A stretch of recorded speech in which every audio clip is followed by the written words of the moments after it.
What's up, everybody? We got a bunch of beautiful ladies in the house tonight. Let's fucking go.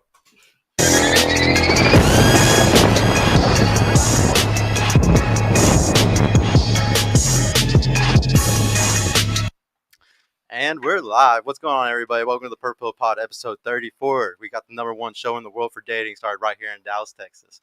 Please make sure to like the video, subscribe, go follow the podcast Instagram, please, our TikTok, our Facebook page, our Twitter, our Twitch, our Rumble. Go sign up for the new Patreon if you really want to show some support. Hit the join button under the video if you want to become a member on YouTube. We got really cool emojis down there if you want to, jump in and do that. Also, new shirts, so check that out on the merch store. Just right under in the description, you should see the shirts right there. I'm also on Connect. If you ever want to, buy some of my time just to do a call or anything with me, you just hit me up on Connect. Search Purple Pill Pod. We're also streaming on all audio platforms except for Apple Music. I think right now I'm still struggling to get us on Apple, but every other audio platform I am on, I got onto all of them. And please follow me on all of those. Show some support. Make sure to add the Instagram right now. Once again, if you're a pretty lady, because we always need more beautiful ladies to come on the show. This is a Dallas dating podcast, so we need more single Dallas ladies to always come on. Shout out to my producer tonight. We got JR and we got Donnie both helping out. I really appreciate y'all. We got Cornerstone Events helping us with the recruitment. I really appreciate you, Sika, and everybody else that helps with that, Rod. And shout out to my girl for helping out with everything that she does in the background. Okay, so now just to get started, ladies, we're going to go ahead and get to the beginning of this. And we like to start off by just learning more about you. There's 2.6 billion people that watch YouTube on a monthly basis. So your dream man just might be out here, it's billions of people. So we like to learn more about y'all. So maybe they'll slide in the DMs or something. First, we'll just start with your name, your age, your education level, and what do you do for work. We'll start on this side. Let's do it. Cool. Awesome. Okay, well, my name is Dawn. My Instagram is _Dawn quadruple zero. For people who don't know what quadruple is, it's 4 zeros. I'm a bartender currently. And what was the other question? Education level? My associates. I've had my associates from Midwestern State University. And how old were you again? 26. 26, okay. And what do you do for work? You said bartender? Yes. Okay, awesome. She belongs to the street. Fuck you. And guys, add the Instagram right now and you can go find her really easily. You won't have to type it in and stuff because she's tagging in the story right now. What about you? What's your name, your age, your education level? What do you do for work? I am Tiana. I am 25 years old. Also, Tiana, you can find me on Instagram _Nigerian Barbie. My highest education level, I graduated high school and immediately went to work. But I am a model, a teacher, a business consultant, and I am an entrepreneur. About to move into some business ventures. So. Okay. Now, an entrepreneur, though, right? You're an actual entrepreneur? No, as I've just been meeting a lot of entrepreneurs lately. When it already comes to my business consulting business, but I am actually about to go on to some new ventures as far as fashion. So. Okay, nice. No, good job. All right. So, what about you? What's your name, your age, your education level, what you do for work? If y'all ever want to flex on these guys, you could always say your credit score also or something. Or your body count. They don't want that. I'm sorry. Wait. Oh yeah, chat's asking about body counts already. But yeah, go ahead. I'm Desi. My Instagram is Desi Marie, 2 I's, no E. Talk a little closer if you can. Okay. I'm 23. I'll be 24 next Monday. So okay. Aquarius gang. I currently work in customer service, and I'm also an entrepreneur. I sell hair right now, and I plan to eventually launch my own natural hair care line. Education level, I graduated high school a year early, and I'm currently in school. Awesome. You're going to college? Yes. What are you trying to get your degree in? Business administration. Business administration. Okay. What about you? Your name, age, education level, what do you do for work? What's up, y'all? I'm Shayla, and my Instagram name is MASHAYL, 2 A's and an underscore. And God damn. They want them followers right now. They just quit typing that up. But I am an aspiring. Well, actually, I am a model. I've been modeling for 6 to 7 years now, but I'm in the progress of being a signed model, so hopefully by the end of this year, I'll be a full-time working model. I am a published model. You can catch me in the Stonebriar Mall as well in Frisco, Texas. And yeah. That's dope. Yeah. Okay. How old were you again? I'm 23. 23. Okay. What about you? Your name, your age, your education level, what do you do for work? Hey y'all, I am Lady, and yes, that's my birth name, Lady. My Instagram is I am Lady Risper with an R. I'm 26. My birthday is May 25th.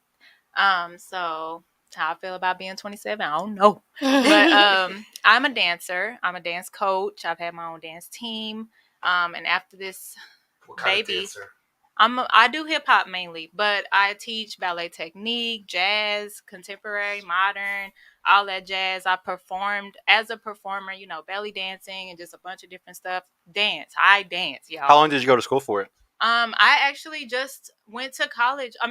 Went to high school and did dance there. Like I was in a dance company after school, and that's where I got all that extra. Okay. And then I didn't believe in myself, but my coach did, and she had me go study under Debbie Allen. I earned what is it called? What is it called, y'all? Pregnancy certification or brain. This prestige. Were you Pregnancy brain. Yeah, pregnancy brain for real. But basically, I auditioned and my mom couldn't afford it. Y'all know what I'm trying to say. Scholarship. There you go. Lit. Yeah, so I got scholarships to learn and study more. But I went to college for motion picture production. So yeah, I just do a bunch of stuff, y'all. Oh, that's awesome though. No, and congratulations. I didn't know Thank that you. you're pregnant. No, Thank you, congratulations. thank you. And everybody, just so y'all know, she's not an option at this table today. She's the I think she's the only one that's in a relationship at the table, correct, Am ladies? I? No, Yeah. I am as well. Okay, she's in a relationship as well. So tonight it's a little bit special because we got two girls that are in a relationship, but Personally. it'll just make it a little bit more fun. But yeah, congratulations. And Thank yeah, you. guys, do not slide in. She is taken. Her man is a good guy. He's Yeah. waiting for her outside, so he's a really good man. So we're Yes, not yep. gonna be assholes today, okay, guys? Yeah, for you, what's your name, your age, your education level, and what you do for work? My name is Destiny. Instagram _ the only Des because I am the only Des. I am 29 years old. Damn. Hey now, watch Black on it. crack. Watch You it. look No, I'm finna say she don't look My 29. favorite But occupation, I work for Liberty Mutual Insurance, but outside of that, I have two businesses. I am a travel agent as well as a yoga instructor. So if anybody need a travel package book or need a quick little yoga session, hit me up. That's Tap a in, tap in, tap that's a in. good hustle right there. I like your Oh. regular job plus your two hustles. Those Yes. are really good ones. Now, ladies, let's just learn a little bit more about like what y'all's preferences are for the two ladies in a relationship. You can kind of just describe what your man is, I guess, if you want, because you better not say something other than him. That's messed up. But yeah, so we'll start on this side this time. What's a height preference that you're going for? Like, what's a height that you like? I know you're really short, right? Yes, I am. How tall are you? So everybody should be able to know how tall are you? I am 4'11". She is 4'11". So, So what height are you looking for in a guy though? anything taller than me. So like you could just do the guy that's 5'5", 5'6". Just about. Yeah. As long as you can wear heels and you're still taller. Exactly. No, not me taller. Them, of course. I think the tallest guy I've dated, is probably like maybe 6'2", 6'3", maybe. What's the shortest guy you've ever dated? There hasn't been anyone shorter than me. Well, not shorter than you, but have you ever gave like a short guy would be like 5'6", 5'7"? Like, have you ever given one of those guys a chance? Nah. No. No, I need to look up. You know what I mean? I can't like. You're still looking up at 5'6", 5'7"? Okay, pipe down. All right, guys. She may be short, but you still got to be at least 6 foot. It sounds like At least a foot taller than her. All right. What about you? How tall is your man, or like what is your preference usually? So he's 5'7". My preference I literally have never wanted to be in a relationship. I'm so into my books and so into my study. It was never a thought for me. But yeah, I would definitely prefer him to be a smidge taller than me. I never really had a Well, it's goal. just like it's the only thing that hurts for him is the heels, right? Because how tall are you? I keep telling myself I'm gonna wear heels, and I'm 26 now and still ain't wearing no heels. So Yeah, if you haven't started the habit or going out in them, it's just not gonna happen. Yeah, I'm save your definitely a money. Combat boot girl, tennis shoes girl. I think you saved a lot of money over the long Yeah. period of time if you did that, Yeah. honestly. So who cares? What's the height preference that you're always trying to go for? I know you're a model. You're kind of tall. You're 23. What's the number that you like to go for? I would say. Here, talk closer if you can. I would say probably like my height and up. How tall are you again? I'm 5'8". Okay. So definitely like 5'8" and up. Yeah, a lot of guys are really happy if that's true because if y'all don't know, to be 6 foot tall, that's the top 14% of men. So there, and then those 14%, half of them are in relationships already. And then of those 7% that are in relationships, they could be fat, they could be ugly, they could be socially awkward, you know? So there's not a lot of guys that are actually 6 foot tall sometimes. I mean, thank God for the internet because we can see tons of them everywhere. But sadly, they're in real life, there isn't as But many. there's some short kings out there, you know? There are. They deserve love too. I like that. Yeah. If you're, he has to be taller than you. So just 5'9", you would accept? Yeah. Okay. Yeah. What about you? Okay, so I'm 5'10". I can make an exception for somebody my height, but I prefer like 6 foot or taller, just because I can't be with nobody that I have to look down at. And you're tall, yeah. Yeah, like as soon as I see that you're shorter than me, like I'm no longer attracted to you. Yeah, I could see it. I think that's a natural thing for women. Like, why would? Yeah, it's a very natural thing. What about you? I'm 5'6", and honestly, my preference is anything taller. But I am a heels girl, so really anything taller. Like 5-6 inches over. Yeah, like well, at not least even 6 that footish. because my boyfriend, he's 5'10". But when I wear my heels, like it depending on what heels, because if I pull out those 7, 8, 9-inch ones, then yeah, I got a little bit of height on him. But he always dresses the part to where he matches it anyway. He matches my fly regardless.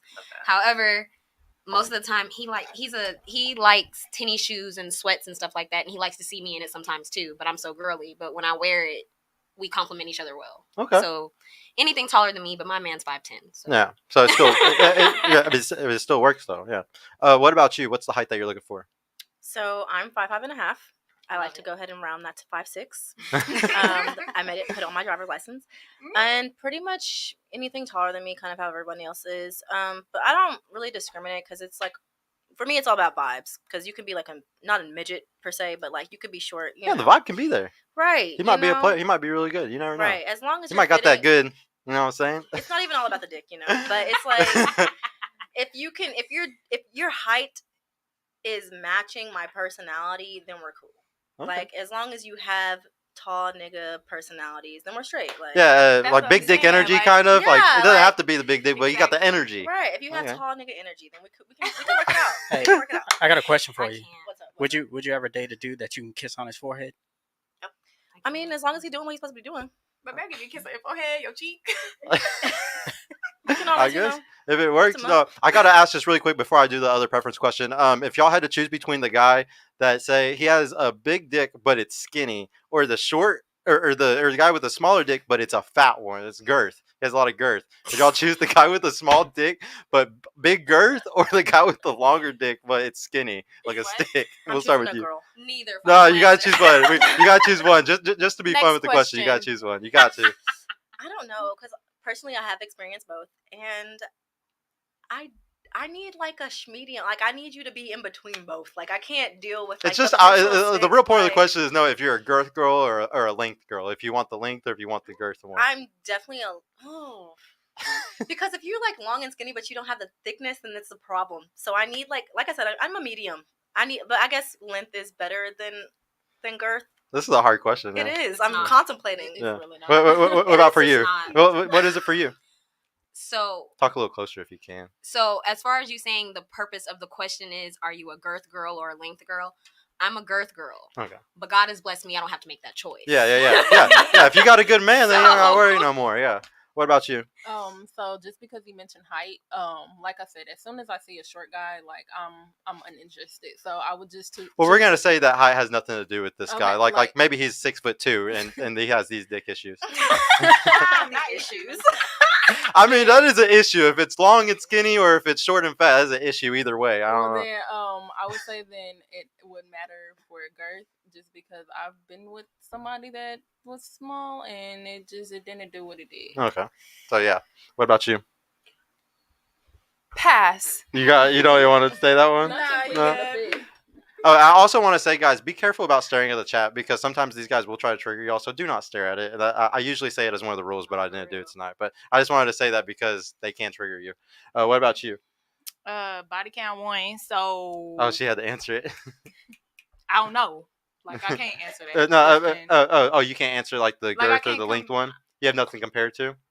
So like the one person you've been with is the guy that you have your baby with right now. Mm-hmm. The guy that's here. Yep. That's crazy. How long have y'all been together? Huh? How long have y'all been together? 8 years. 8 years? College sweethearts. That is fucking cute.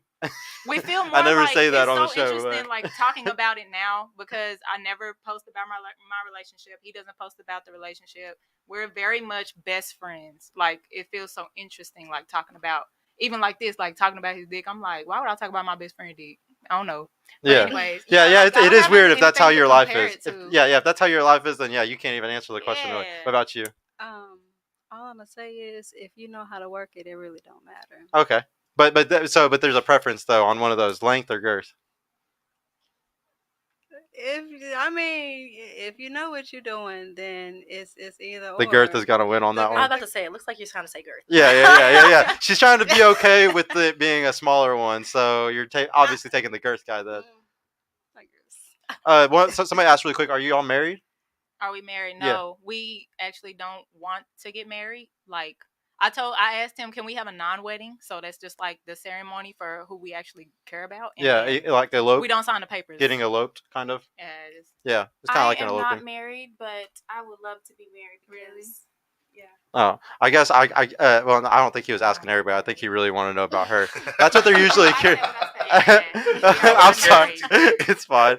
I want to know since we asked height, what's the income? Are they married though? Are they? Oh, are they married? Speaking all of right, I will ask. That are in the relationship. No, it's plural. It's plural. She's right. It's plural. In the relationship, though, that's what he's asking about. Yeah. Are they? Yeah. So what about also you? That's in the relationship. Are you married to your man or no? We are not married. No. Okay. Yeah. Well, that's all really. I want to know now the other preference. That's usually a big deal. Income. Like, what do you want him to make? Like 50K. Like the average, I think, is like 38K a year is what a normal, like the average income is in America. Like, what's an income you are looking for? 100K. You know. We'll start with you on this one.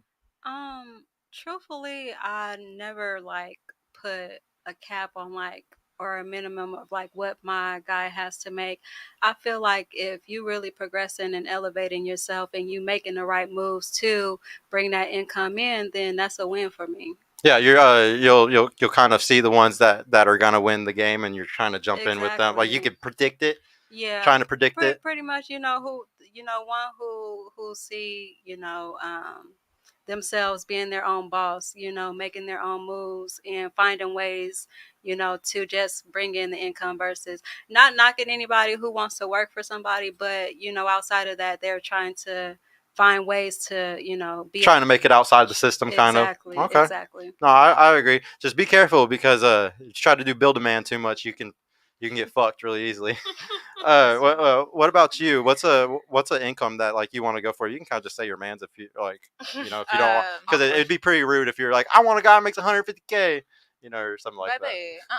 No, that's my best friend. We can talk about whatever we want. Okay, that's first of all. No, but so I really want to just take her answer as mine, like somebody who's not going to be bumming, and you're trying to always elevate yourself. Mm-hmm. I'm really into people who want to be an entrepreneur. No entrepreneurs though, guys. No entrepreneurs. I'm dead. No, but the same way somebody who wants to be one. I forgot what you said. She just said something about even they can just learn something new and stuff like that. So for instance, my boyfriend, he had to teach himself stocks, trading and stuff like that, and he stayed on it for a good year, and now he has his own what do you call brokerage? That? Discord and all that stuff. Oh, he's doing all that stuff. He's doing great, y'all. I can stay at home if I want to. I don't want to, but I can. You know what I'm saying? So just somebody who's always trying to elevate. He came from nothing and he continued just like I do. So yeah, yep. That's attractive. What about you? What's an income that you're looking for? I would say the same thing, honestly. Here, I don't really closer. have a number in mind. I would say 100K. Yeah, I really want y'all to be honest, guys, because y'all don't want these guys hitting y'all up that are making 30K a year. I'm telling you. You want the guys that are hitting you up that are actually the ballers, because if they hear y'all say these type of answers, they're not even gonna pay attention to you.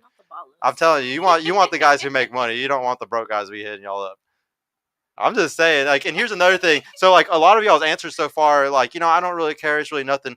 But if I look at statistics, if we look at actually studies that have been done with, with peer groups of thousands of people and stuff like that, it clearly shows women want a guy who makes 58% more than them. That's what the average is. So if, say, you're making 100K a year, usually you want a guy who makes 150K. Now, do women sometimes take care of men that don't, or they make less than them? Yes. But I would argue it never lasts. And if any of y'all at this table have ever done it, y'all would be proof to my own thing probably, because I bet it didn't last long if y'all did do it before.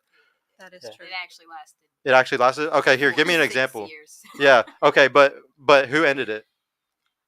I did. Yeah, okay, exactly. So that's my point, guys. It never lasts. So there's always a limit on it. Y'all are willing to take care of a man, but there's a time limit on it. Like, y'all do it for a certain amount of time. Like, he can only do shit for so long before you're gonna be like, okay, this is ridiculous, because you're naturally wired to want a provider. As much as you want to be against it, as much as like y'all want to go against your biology today, it is a fact, because for 300,000 years, women had to think about making a baby, and if you did make a baby, you and that baby had to be taken care of. And for thousands of years in the wild and shit, when we were just cave people, the only way you were going to be taken care of is if a man was there to help you and for y'all to survive together. Y'all weren't going to make it alone. So because of that, it is very much ingrained in you to want a provider. So you can fight against that as much as you want, but like I said, it only lasts 6 years. It's not going to last forever. It never does.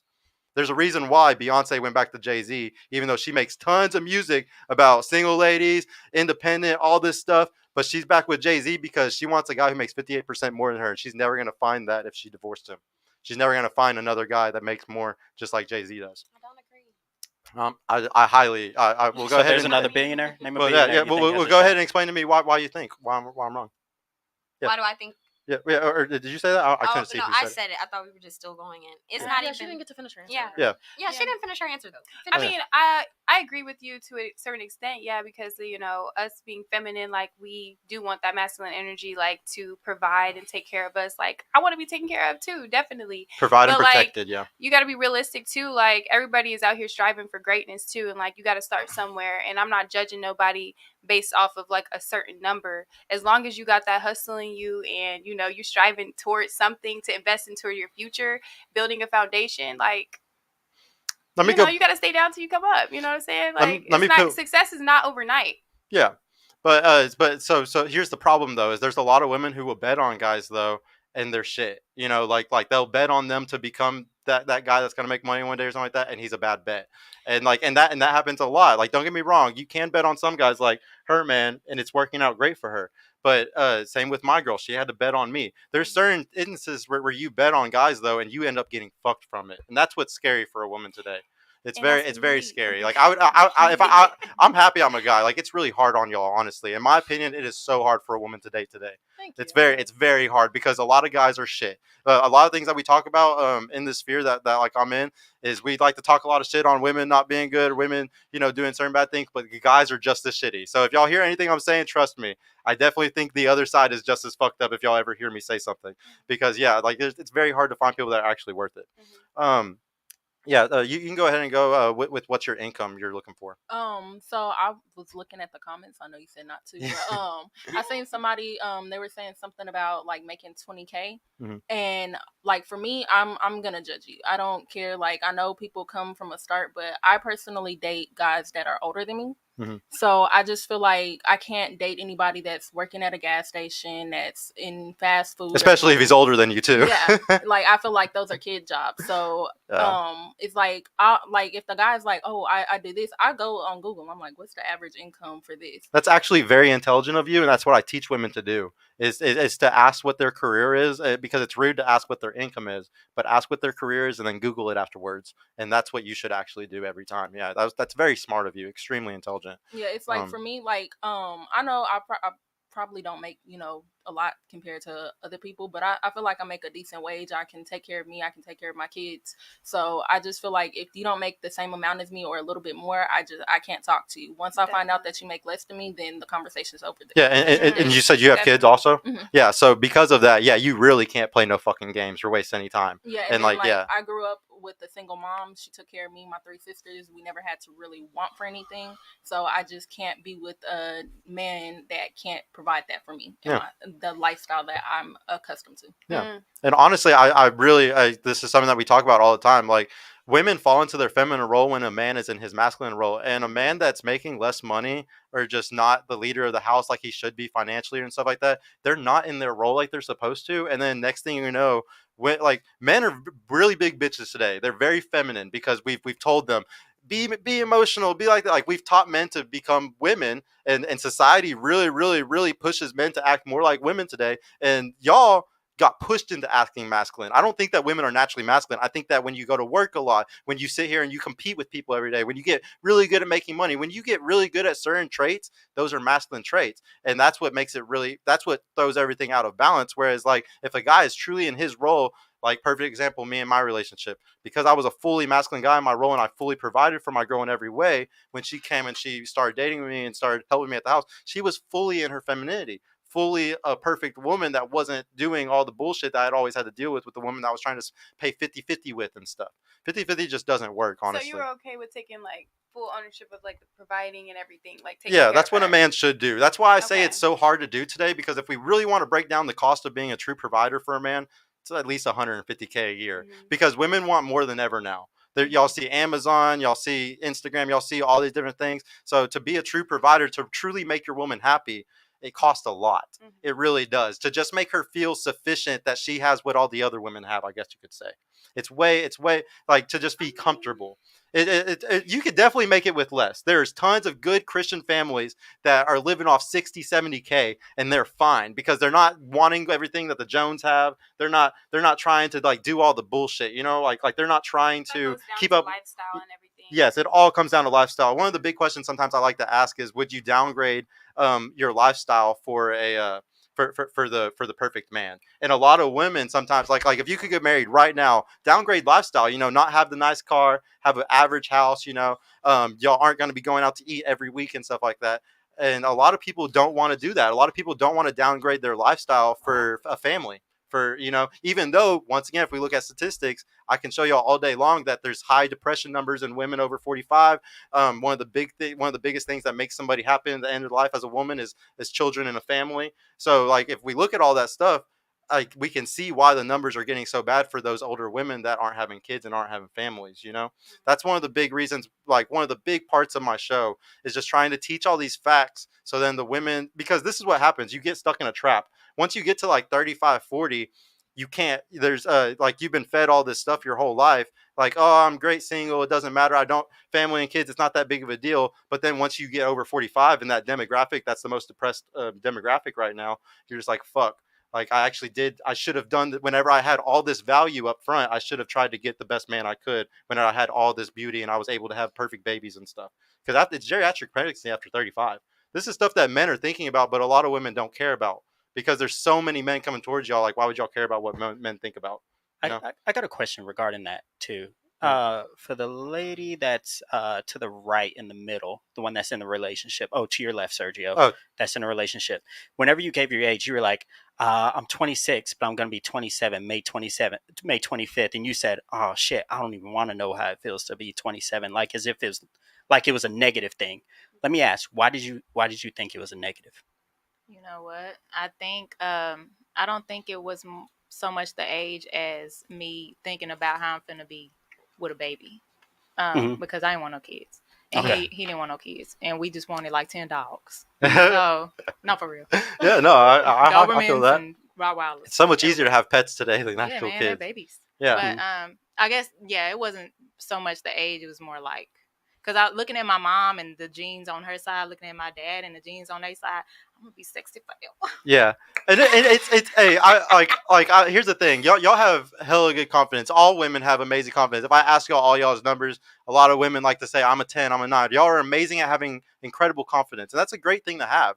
But it can sometimes hurt you, because there might be that perfect, like we were kind of talking before the show about those average guys. There might be a really good average guy out here, but because you consider yourself above average, you'll never settle for it. You know, and like that's something that happens all the time. There's lots of people who rate themselves too high. Yeah, go ahead. On the average guy thing, I just want to put this out there that I've been told I got bad taste. So apparently the pretty girls and then the average looking dudes or the ugly dudes, y'all be my type. You know what I'm saying? So I don't know. Hey, that's a good thing. That's why you have a really good. I honestly think you have a very good guy. No, he's like to me, he is a pretty boy. Oh my God, I cannot with the pretty boys. Okay, I cannot. I don't know how I ended up with this man, but like I'm really into the like average looking. I do not like the really pretty really nice looking. It's so weird. So weird. No, that's funny. Yeah. Wait. So yeah, you already did. You answered the income thing. Yeah. What about you for the income? You could just say your man's if you want, so you don't really disrespect him. There's nothing to disrespect. You ask me what I want a man to make. I want him to make me happy. Okay. It doesn't matter on income at all. Yeah. I mean, like it's just as simple as that because I've had all the different. I've had not every.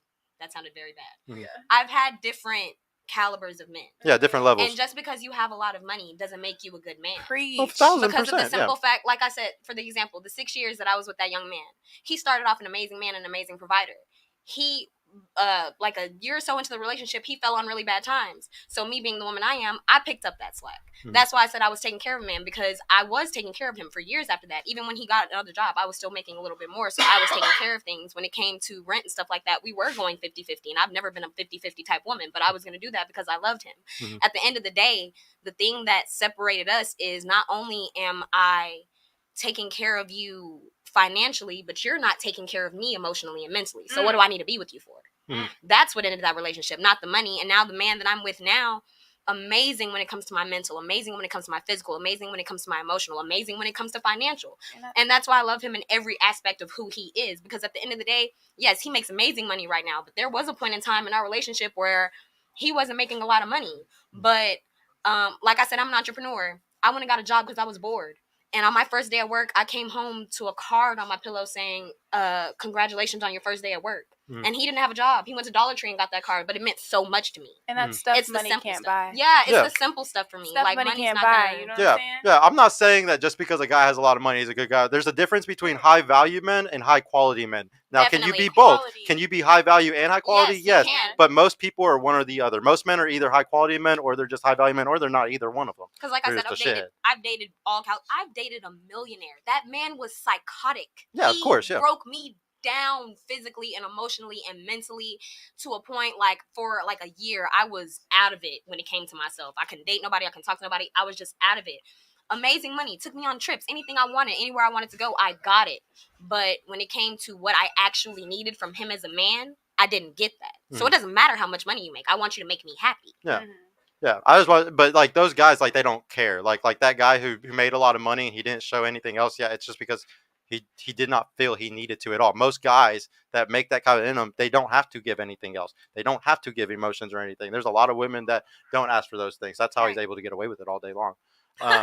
Yeah, I'm telling you, I bet you he has another girl that he can keep doing that shit to, because that's how easy it is for guys in those positions. But yeah, and even with that, like the whole like women becoming masculine and things like that, I feel like women are in their masculine energy not because men are becoming emotional, because it's okay for a man to be emotional. It's okay for you to express your feelings. It's okay for you to cry every once in a while. No, I highly disagree with you. And guys, y'all need to not be listening to any of the shit she's saying right now. No. Not at all. Because you don't need to be doing that. It's not my perspective at all. I've actually gone to therapy. I actually have BPD. I know a lot about these type of things. I know a lot about, as a very emotional guy, as a hyper emotional guy, I could tell you, guys do not need to take that type of advice. What the big problem today is because there's tons of women like you that say that shit, and what happens is that's how school shooters happen. That's how guys. You want to know what you don't know what the suicide rate is for a man that's divorced? 8 times that of a woman. 8 times. And you know why? It's because we're telling men, y'all can be emotional. Be emotional. Men are different than women. This is hold on. You keep wanting to talk. Listen for just 1 second. Men and women are completely different, okay? Completely different. We are hardwired completely different because of biology. This is evolution. This is nothing, you can't argue against hard facts, okay? And we can look at statistics that show that women are very emotional and men are very logical. When you push a man into being emotional, bad shit happens. We are big, strong, scary things. You don't want us emotional. That is, hold on 1 second. I'm almost done. Now, a man is supposed to be the rock on the side of the ocean. A woman is supposed to be the emotional waves that can crash over it. You are not supposed to be the one that falls. You're supposed to be stoic. There's a reason why there's over 100 books just talking about Marcus Aurelius's book on stoicism. There's a reason why stoicism is such a huge deal for men, and it has been for thousands of years since Marcus Aurelius. Okay, this is a huge deal for men. We got to be very careful about telling men to be emotional. This is a very dangerous thing, and that's why bad shit happens. Okay, I'm going to let her say what she wants to say because she asked if she could say something, but then I want you to come back to me because I didn't finish my sentence. Yeah, I got you. Okay. I don't think she was saying like emotional. I think you were taking it like too like analytical. I don't know, like logical. Like Literal. it's okay for I was taking men it literal. to be human. It's okay for them to be open, and like we create that safe space for them to be honest about how they feel and express how they feel. This isn't about emotional, like them crying or something, or them showing like We can be emotional, but it's not around your woman. This is what's so confusing for women today. Y'all want a guy to be emotional with you. You want not that, emotional. but I it's think not. You're using a different word. But It's not emotional. It's called vulnerability. you want them to be vulnerable, and here's the thing: men do not need to be vulnerable to their woman. They can be vulnerable to their friends. No, a woman cannot solve a man's problems. Okay, this isn't about solving any problems. Yes, it is, because here's the thing: creating a safe space for you to be human. We're two human people. This isn't about us trying to solve your problems or us trying to fix your emotions or trying to tell you like. Okay, what do you want? Okay, give me an example then. How do you want your man to be? Give me an example of what you're talking about. A real life example of a man being vulnerable with you. I would say someone who is being honest about how they feel, about where they're at in this season of their life. So just honesty. A guy just being honest with you. Yeah, honesty. That's okay, but about what? Be specific. What do you want to be honest about? His emotions, his time at work? Like, what are you specifically talking about? Everything. His feelings. Okay, so y'all want him to be honest about how he feels. So it doesn't have to have any like.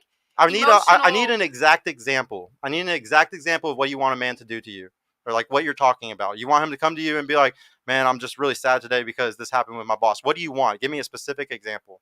Like I feel like with me, I've been with somebody who I would say is emotionally detached, and so it's like you just don't want that. Yeah, like with him, it's like sometimes he doesn't understand my emotions to a point where like even with him he's closed off. Like I can't really read him. I can't tell when he's happy, when he's mad, when it's a good time to talk, when it's not.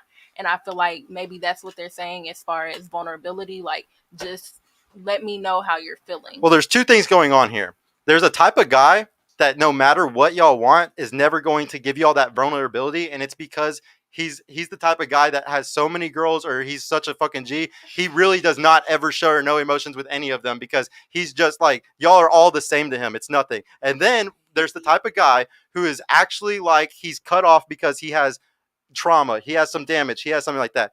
You still got to understand that any of those issues that he has, he should not come to you with them. He should go to his friends because it's something that needs to be solved. It is a problem. As somebody that went to therapy and had a good therapist and stuff, a man will help you solve these type of issues because it's usually financial. It's usually something that has to do with something that happened in the past. Your woman isn't going to be able to help you solve them. And it's just that, like it's usually something that another guy already has gone through, and he can help me go through it. And that's why we go to men for advice. We should not go to a woman for advice. And like I said, it looks, and like, don't get me wrong, there's tons of women. I can tell y'all right now, I can cry to my girl. And like, so, and there's not a lot of guys that can do that. There's a lot of women that if they cried, their woman would literally break up with them. Now, y'all might not be those women. My girl's not one of them. Y'all might be an exception to the rule, but I'm not going to sit here and tell guys that they can ever do that or cry in front of their girl or anything, because there's a 51% chance that girl's going to fucking leave him. And so that's why it matters. Yeah. Yeah. Go. So like, a lot just happened. There's a lot to unpack right here. I get your perspective though. Yeah, I really do. There's a lot to unpack right here. So firstly, I understand what you're saying when you say that there are women who will leave a man for being emotional. Too emotional. Now, me personally, I am a woman. I'm not going to leave you, but we're going to have a serious talk if you're overly emotional. Yeah. Now, agreed, when I say overly emotional, like when I say I want a man to be vulnerable with me and be able to have his emotions with me, I don't want my man, when a woman is supposed to be your peace, right? So if you went out into the world all day, you went to work, you feel like you have the weight of the world on your shoulders, right? And then you come home and you feel like you can't talk to me about it. That is something that you have to bear completely on your own when you're laying next to me at night, when you could have just simply said, hey babe, this is what happened today, this is what's on my mind. Now you're right, I may not be able to fix every single problem that my man has, but I'll be able to give suggestions and I'll be able to give help, because at the end of the day, if I'm with you, I'm your partner. And when you have a partner, that is somebody you go to with your issues and your problems. That is the point of you being a partner. So men, if you're out there and you feel like you're overly emotional, since he wants me to talk to you, if you feel like you're overly emotional and you feel like you can't go to your woman, that's not a woman you need to be with, because that's not your partner. You need See, a partner see, with that. Like I'm the type of woman. You're right. When it comes to too emotional, if you come to me one day and you break down in tears, we're gonna sit there. We're gonna talk about it. We're gonna figure it out. We're gonna do what I can do to help you feel better in that moment. If you need to go to your homeboys afterwards, 100%, I understand. But there's also a lot of people who have homeboys. You're upset. Oh man, I went through this at work, and your homeboys laugh at you and make a joke about it. But if you come to me, I'm gonna say, well, damn, babe, let me see how I can help you figure this out. Because your homeboys are gonna make a joke before they try to help you. I'm gonna try to help you immediately. But at the end of the day, I am still the woman. You come to me and you break down and you cry. I'm like, okay, we're gonna figure this out. You come to me the next day, you break down, you cry. Okay, we're gonna figure this out. Now, if you do that again for the next 10 days, we're gonna have to talk about something. Because why do you keep crying? You're right. And that's what's scary is we don't want to encourage it, because that's what sometimes happens. Is like it turns into a habit. It's just like anything else in life. If you sit there and you think you can do something, you're comfortable doing it.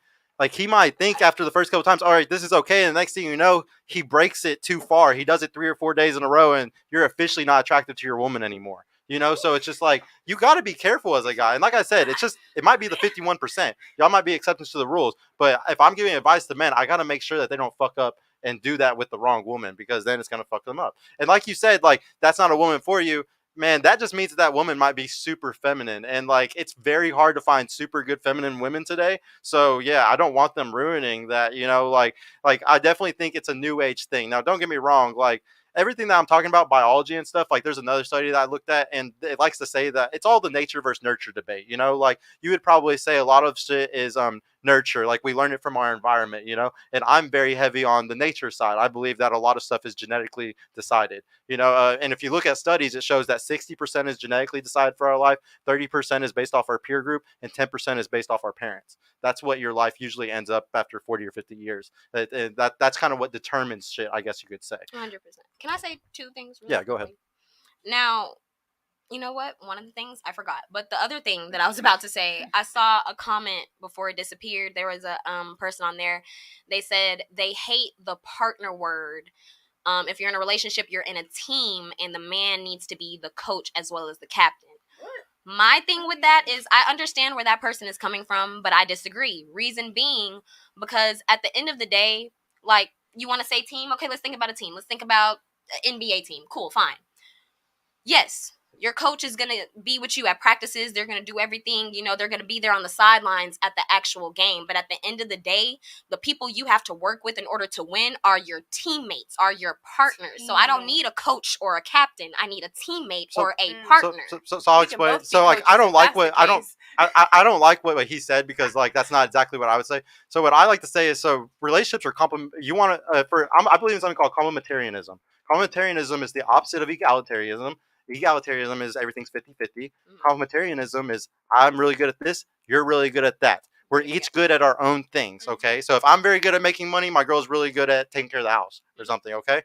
So that's what I believe in. But here's the deal. When it comes to decisions being made, only one person drives a car. There's only one person in the steering position, okay? So because of that, everything is a 51%. I make the final decision on things. Don't get me wrong. We are a team in everything that we do, but I am technically the captain, I guess, but I don't say it that way. The way I say it is I'm driving the car. Now, is there certain things that she's the expert on and she's going to have the 51% decision on? Yes, because it's her field. It's what she's complimentary at. So she's got to make those decisions. But a majority of things are definitely going to be my control. It's definitely, I'm the leader in that aspect. But also, here's the thing. If she got pregnant, who's making the decision on who keeps the baby then? That's 51% on her.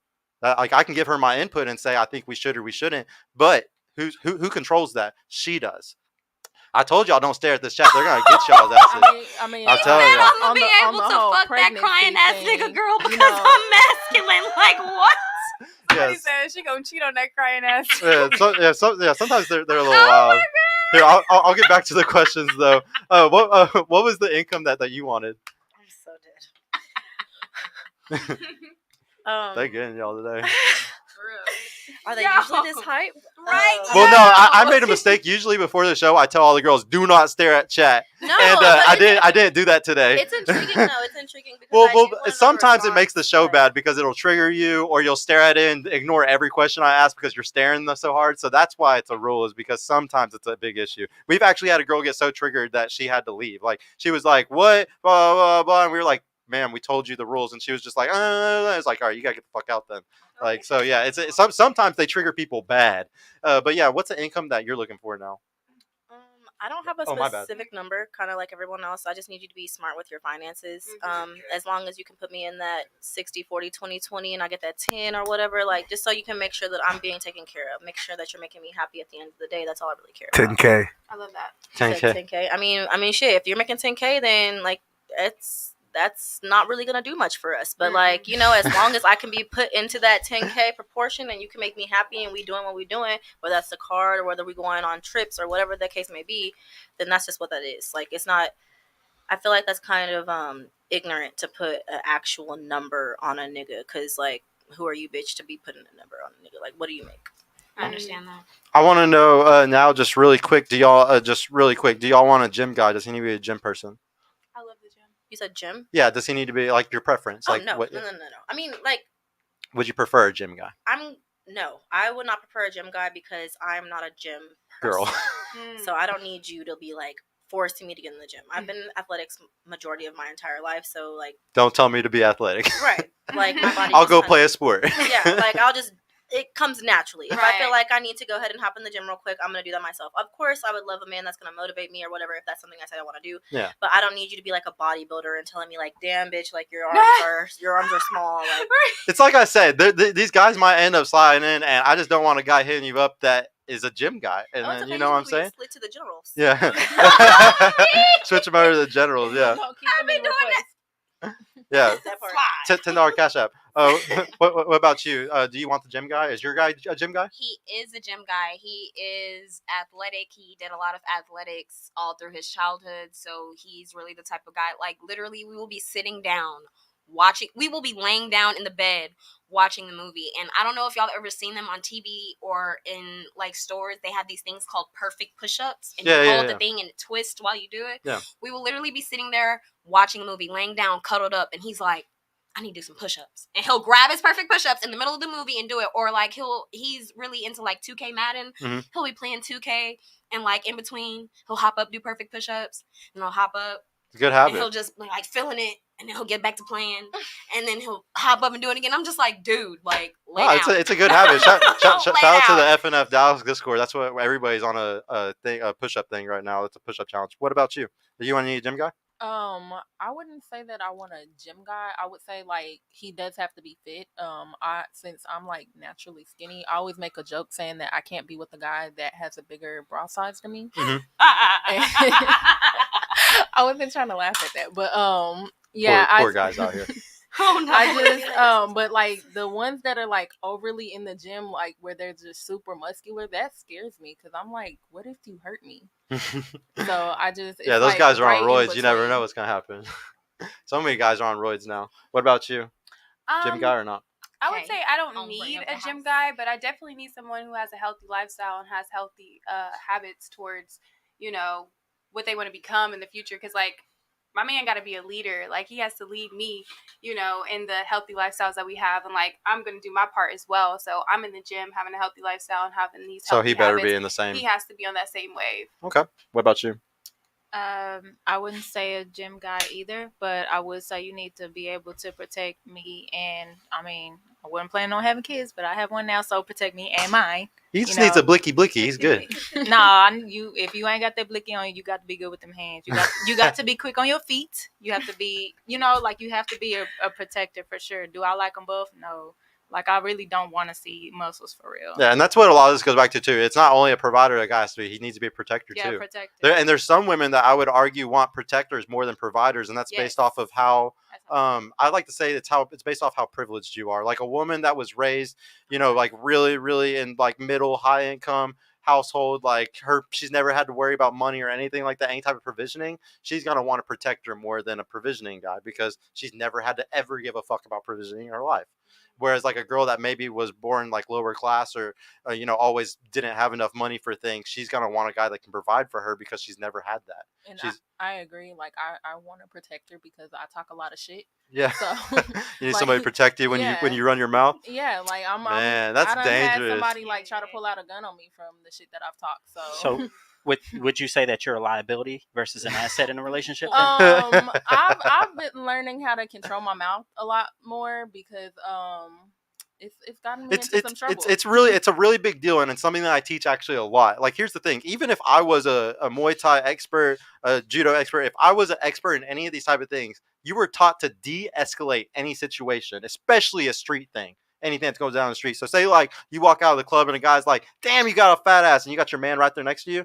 Do you expect him to fight that guy over that? See, no, I don't. But also, like when I was younger, a lot of the guys that I was dating and talking to were those type of guys. Yeah, thugs. Yeah. You know, they were in the streets. It's also when you're young, you're just a hothead. Bang bang, skeet nigga. And so it's like I know, like one of my exes, he kind of got mad because when I was pregnant, I was coming to see him, and some guy tried to talk to me in front of him, and they, you know, they had handled it however they handled it. I wasn't there, but I know it got handled. So yeah. But no, I actually tell guys it's a huge red flag if a woman is the type of person that draws attention to you like that, because yeah, it's not worth you ever lose. And a street fight can go any direction. You fall back on your head, you could be dead. So like street fights are super dangerous for men, especially big men, you know. And I'm trying to avoid those thug guys now. So, yes, you're trying to look for something different now. I want the squares, the boring guys now. Yeah. And also, if he's a CHL holder, if he's walking with a gun and he has a CHL license, he is literally taught he has to walk away from those situations. And this is also why it is very not a good thing also to have an emotional man that carries a gun. That is a very dangerous man. Yeah. It's a dangerous person that if they're emotional with a gun. But what you said, like, that's literally why I love my man the way I do, because he is the best of both worlds. Like you meet him and you're just like, he is such a square, like corporate America ass nigga. Those are the best. And then it's those like, are the best, honestly. But he's such a square. He's corporate America. He does what he needs to do. He gets business done. Oh, but disrespect me in front of his face. Yeah, it's going down. It's going down. Like he don't play none of that, and I love it. All right, and then back to you for the gym. You want the gym guy or not? I can definitely attest to what everyone has says. You know, in my experience, I've dated guys who ain't been in the gym, but they've been that protector. You know, like she said, disrespect me in front of him. Oh, it's a wrap. Like it's done for. But in this season, you know, I am dating somebody who's heavy in the gym, so. You know, that helps me, like Michelle was saying, you know, inspiration, motivating me to, you know, be on a healthier path, you know, in terms of fitness, my eating habits. So I say, you know, it goes hand in hand. As long as that man is a protector, you know, then that's what matters. Okay. I'm about to do the super chats, guys. I'm just going to go around the table really quick with what age their preference age. What's the guy's age that you want to date? Okay, this is a hard question because my whole life I've been told women mature quickly, women mature faster than men, so that question's dead. That's what I'm saying. That question's really dead depends, because you need to be mature. I don't give a fuck. You could be, I'm not going to say 19 because I'm not no pedo, but like, you need to be mature. I don't give a fuck how old you are. Have you dated a younger guy before? The last guy that I was with, he was just a few months younger than me, but that's about it. Everyone else has always been older than me or like way older than me. It's just rare for me to say. Is your relationship, is he younger than you? Is your man younger than you? No. Is your man younger than you? No. I just had to ask. I've never seen one last long, so I'm always really curious if anybody was in like a long relationship with somebody. Maturity level, that's really all it is. Well, once again, this goes back to the biology thing. Like women naturally want, if you look at statistics, like what women choose in a blind study, like y'all want a guy that's older normally. Bye, Antonio. They're gonna get y'all, man. Just now that they know that y'all are watching. Now that they see y'all watching it, they're gonna fucking hit y'all for the whole night. What about here?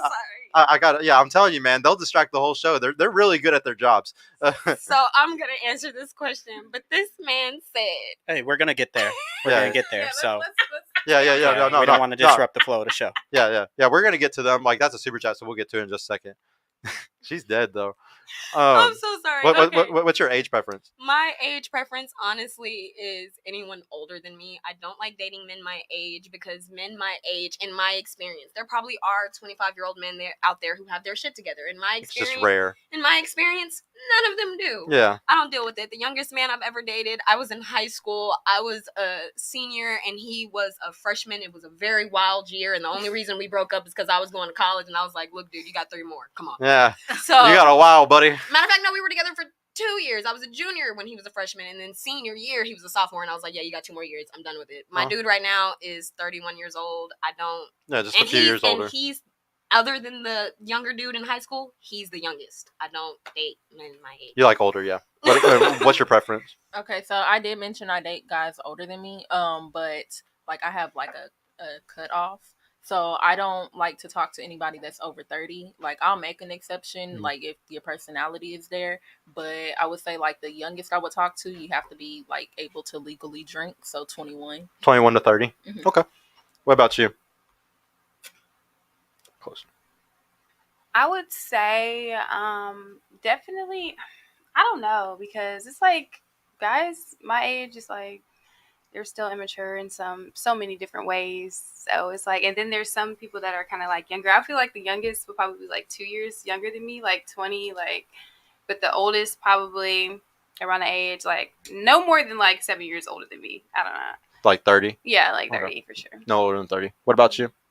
Currently, he is a year older than me. I've always I grew up with that ideal of like 1 year at least older than me, like because my parents. They were like that? Yeah. Okay. What about you? With me being, 29, I'll be 30 in May. So my preference is always older. I don't think I've ever dated anyone younger than me. Like you were saying, around my age, I just feel like the guys that I've experienced, they don't, it's not there. It's getting pushed back more and more. Like I'm 32, and there's a lot of guys that are in my peer group and stuff, and they're not taking anything serious until 35, 40.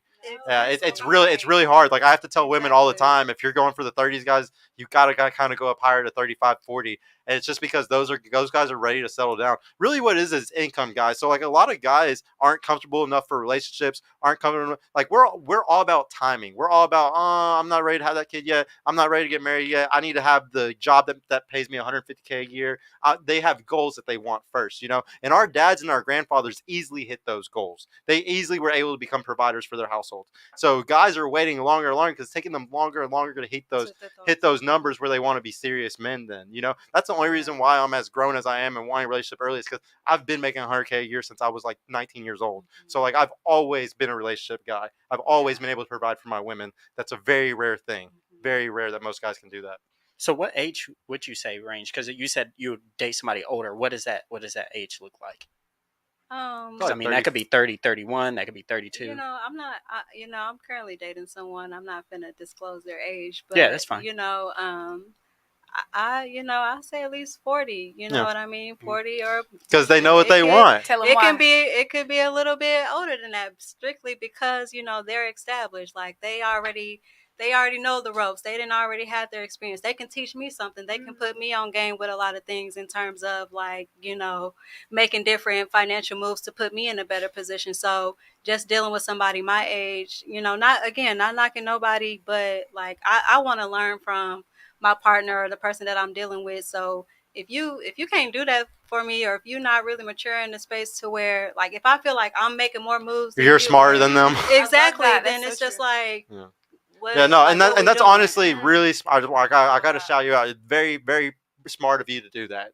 Because a lot of women in your situation be like, I'm not dating a 40-year-old or something like that. But sometimes you kind of like that's where you're gonna find what you want, like all those good things. And like, I don't like to talk about this all the time, but there's something called the wall. And the wall is like, I don't know when the wall is for a woman. The wall can be it's different for every woman. Some women are very beautiful. They got great genetics, and you're not going to hit the wall until you're 35, 40. But there's a mental feeling that women go through where you start realizing you can't pull the same guys you pulled when you were 21.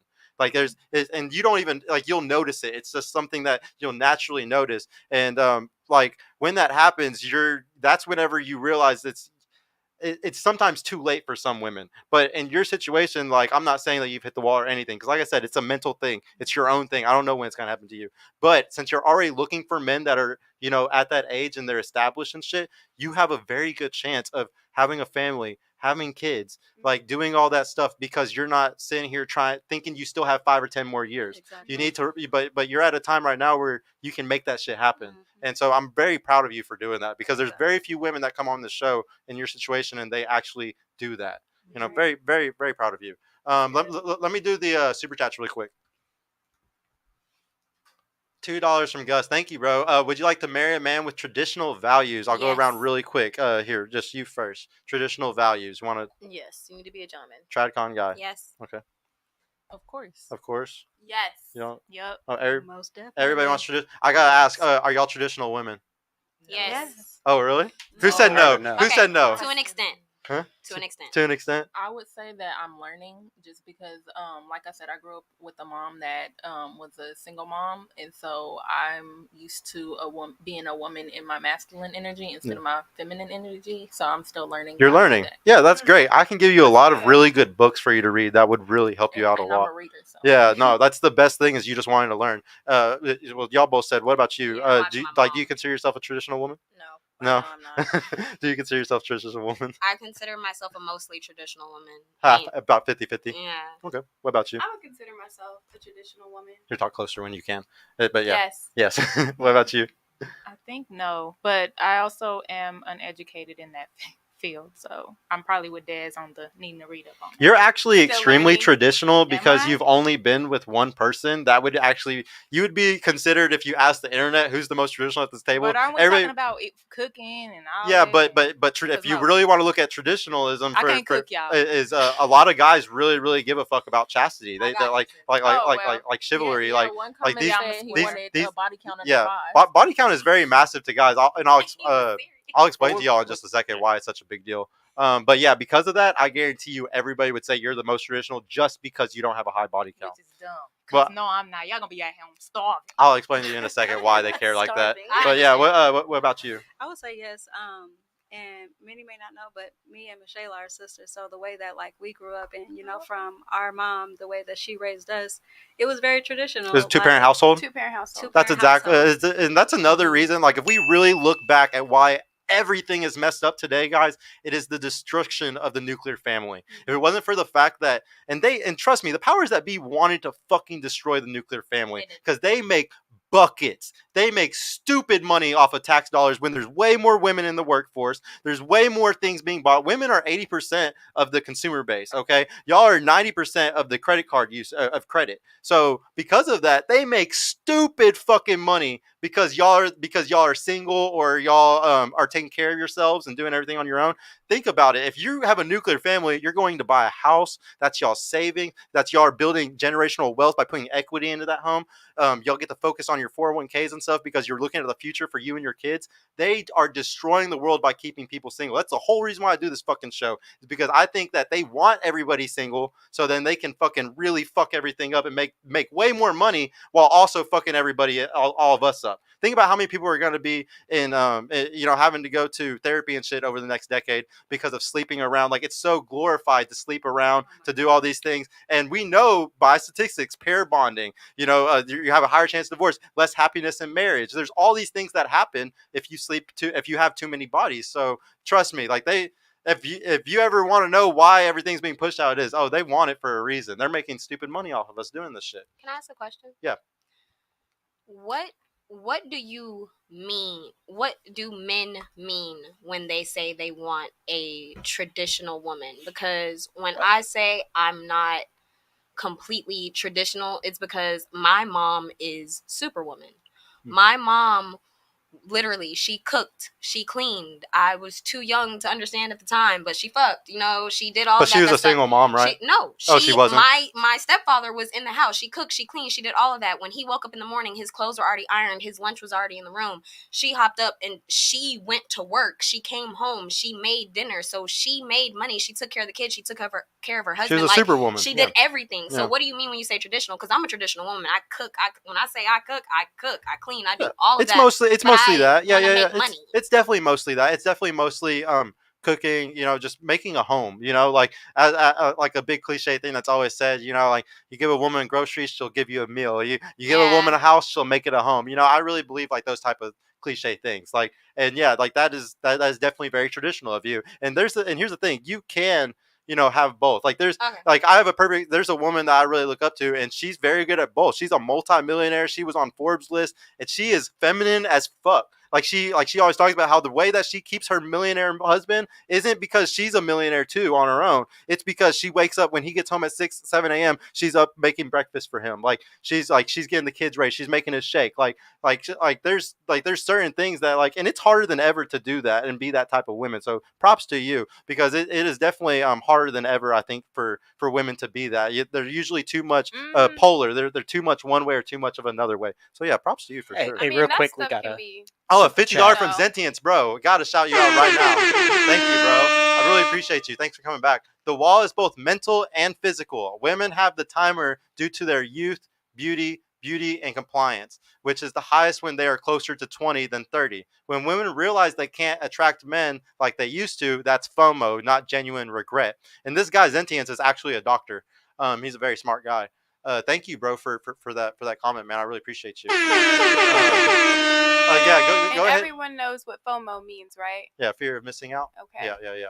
But that's we like to talk about the wall a lot because that's the scariest thing that can happen. Like at the end of the show, I like to tell girls like a number based off of what their what they would be in a relationship to me, and that number can change sometimes based off of their age. Because if you're looking for a guy who's a 6-figure earner, who's tall, who is a very masculine or something like that, they're gonna want a very feminine woman usually that is young, that's gonna more likely have better kids. Like this is how we're hardwired. We're hardwired to want a young, chaste woman. That's just what we want. Just like how y'all want a provider, we're hardwired to want younger, beautiful women. That's why I asked y'all, do y'all always want an older man? What do y'all think about men that want younger women? Does that bother you? No? I don't think it bothers me. I don't know if y'all heard me before, but she said she's 29. Like she could pass for like damn near 21. Yeah, like, black don't crack. Black don't crack. So it's just kind of like age is nothing but a number. Like it's just something that you say. Like it's something that you mention. No. Do you think it's wrong if if a guy's dating younger women? I honestly feel like whatever someone's preference is someone's preference. I like older men. My mom likes younger men. I feel like if a man wants to date a younger woman, he has every right to do that. However, there is a certain line that's predatory. I don't know if I feel like there's a certain line that I feel like if you're an older man and you want to date a younger woman, she needs to be 21 and above. Mm. But I feel I feel like an older man wanting to date an 18 or a 19-year-old woman, that's crazy. Because like I even look back on my past. When I turned 18, the first dude I dated when I turned 18 was 32 years old. Mm-hmm. In my mind, that was perfectly fine. Mm-hmm. Now as a grown woman, sir, you couldn't even take me out for a drink. What did you need from me? Yeah, well, you just didn't have the judgment at the time to even tell if he was a high-value guy or not. But if that guy was actually a good, valuable man, it might have been okay. But yeah, I don't know. What about you? Do you think it matters? I want to pick up on what you were saying. I do think it matters at some extent. Like once you're of legal age, you can actually have that discernment between if he's a good guy or not. But like me personally, my experience, I was 17 and I had my oldest child, and his father is about maybe 10 years older than me. Yeah, so at that point it was definitely like you're fucked up for that. Yeah, and it's like at the time I did think it was cool. I found out like later on, but like looking back, like some of the things that he says to me and stuff, like he's like be grateful to me because I'm the reason you're the woman you are today. Yeah. And I don't like that he like. I feel like he's still doing that to this day and taking advantage of those women's youth. It's just so goofy to me because just like, dude, you must be a huge dork if you can't get girls that are just a little bit older. Like, why couldn't he get the 21 or 22-year-old girl? Are you too much of a loser to get those girls? Like, I don't know. See, I didn't look at it like that when I was younger, but like now that I'm older, I definitely agree with that. Yeah, it's just like, something's off there. What about you? Do you think it matters if a guy dates younger women? I definitely think it matters. I think there's a line, when it comes to age and everything, because talk a little closer if you could. If you're above age, like way above age, and you're, trying to pursue like a 17-year-old, 18-year-old, even like 20-year-old, like, and you're like in your 40s, I feel like, what are your intentions with that? Are you trying to just groom or manipulate? Like, what's wrong with your It really dating pool that depends you're on the on? guy. Like I have a Yeah. friend who's an eye surgeon, and he's Islamic, and like he has a young girl. I think she's like 20. And like he's like in his older 30s, I think. But I mean, he's an eye surgeon, but he's a very good guy. Like they just went on a crazy vacation for like 4 fucking weeks. Like Right. he's really trying to wife her and have kids with her. There's So it's nothing just wrong with like wanting it just younger, depends. Yeah. like the youth. Unless they're taking advantage, kind of like what she was in. Exactly Yeah. that. Yeah. What about you? Do you think it matters if a guy dates a younger woman? It's all about his intentions. His intentions. That's it. Yeah. Okay. I was exactly about to say the same thing. I feel like, it just goes based off of the guy's intentions. Of course, you know, 21 and up is more ideal. Now, if you're in your 30s, 40s looking at 17, 18-year-old, okay, like what are your true intentions? Like you said, it could be all good intentions. I see good out of this girl, I want to, teach her some things or whatever the case may be, but at a certain time, there's a line, there's a boundary that you also have to be mindful of as well. Mhm. And I would also argue, well, just to start off, how old do y'all think my girlfriend is over there? Y'all kind of saw her when y'all came in. You're 32. I'm 32. I Yeah. said she You're had- 32? Yeah, I'm 32. Okay, I think 20s? she like at least like 23, 24. 20. I feel like Early she's my age or maybe like Early 26. 20s. She's 23. 24. Y'all are very close. Yeah, but yeah, so a lot of people would think that like my relationship is bad because of that, but you know. No, It's No, not- she's it's above, not that bad. 21. Well, this She's is- above 21. Well, this is a good table then. I'm not getting ridiculed for that tonight, guys. What's the next super chat? My bad, bro. $2 from Zoro. Thank you so much, bro, for always coming back. The man you want has options. Why should he pick you? This is something that we like to talk about on the show a lot.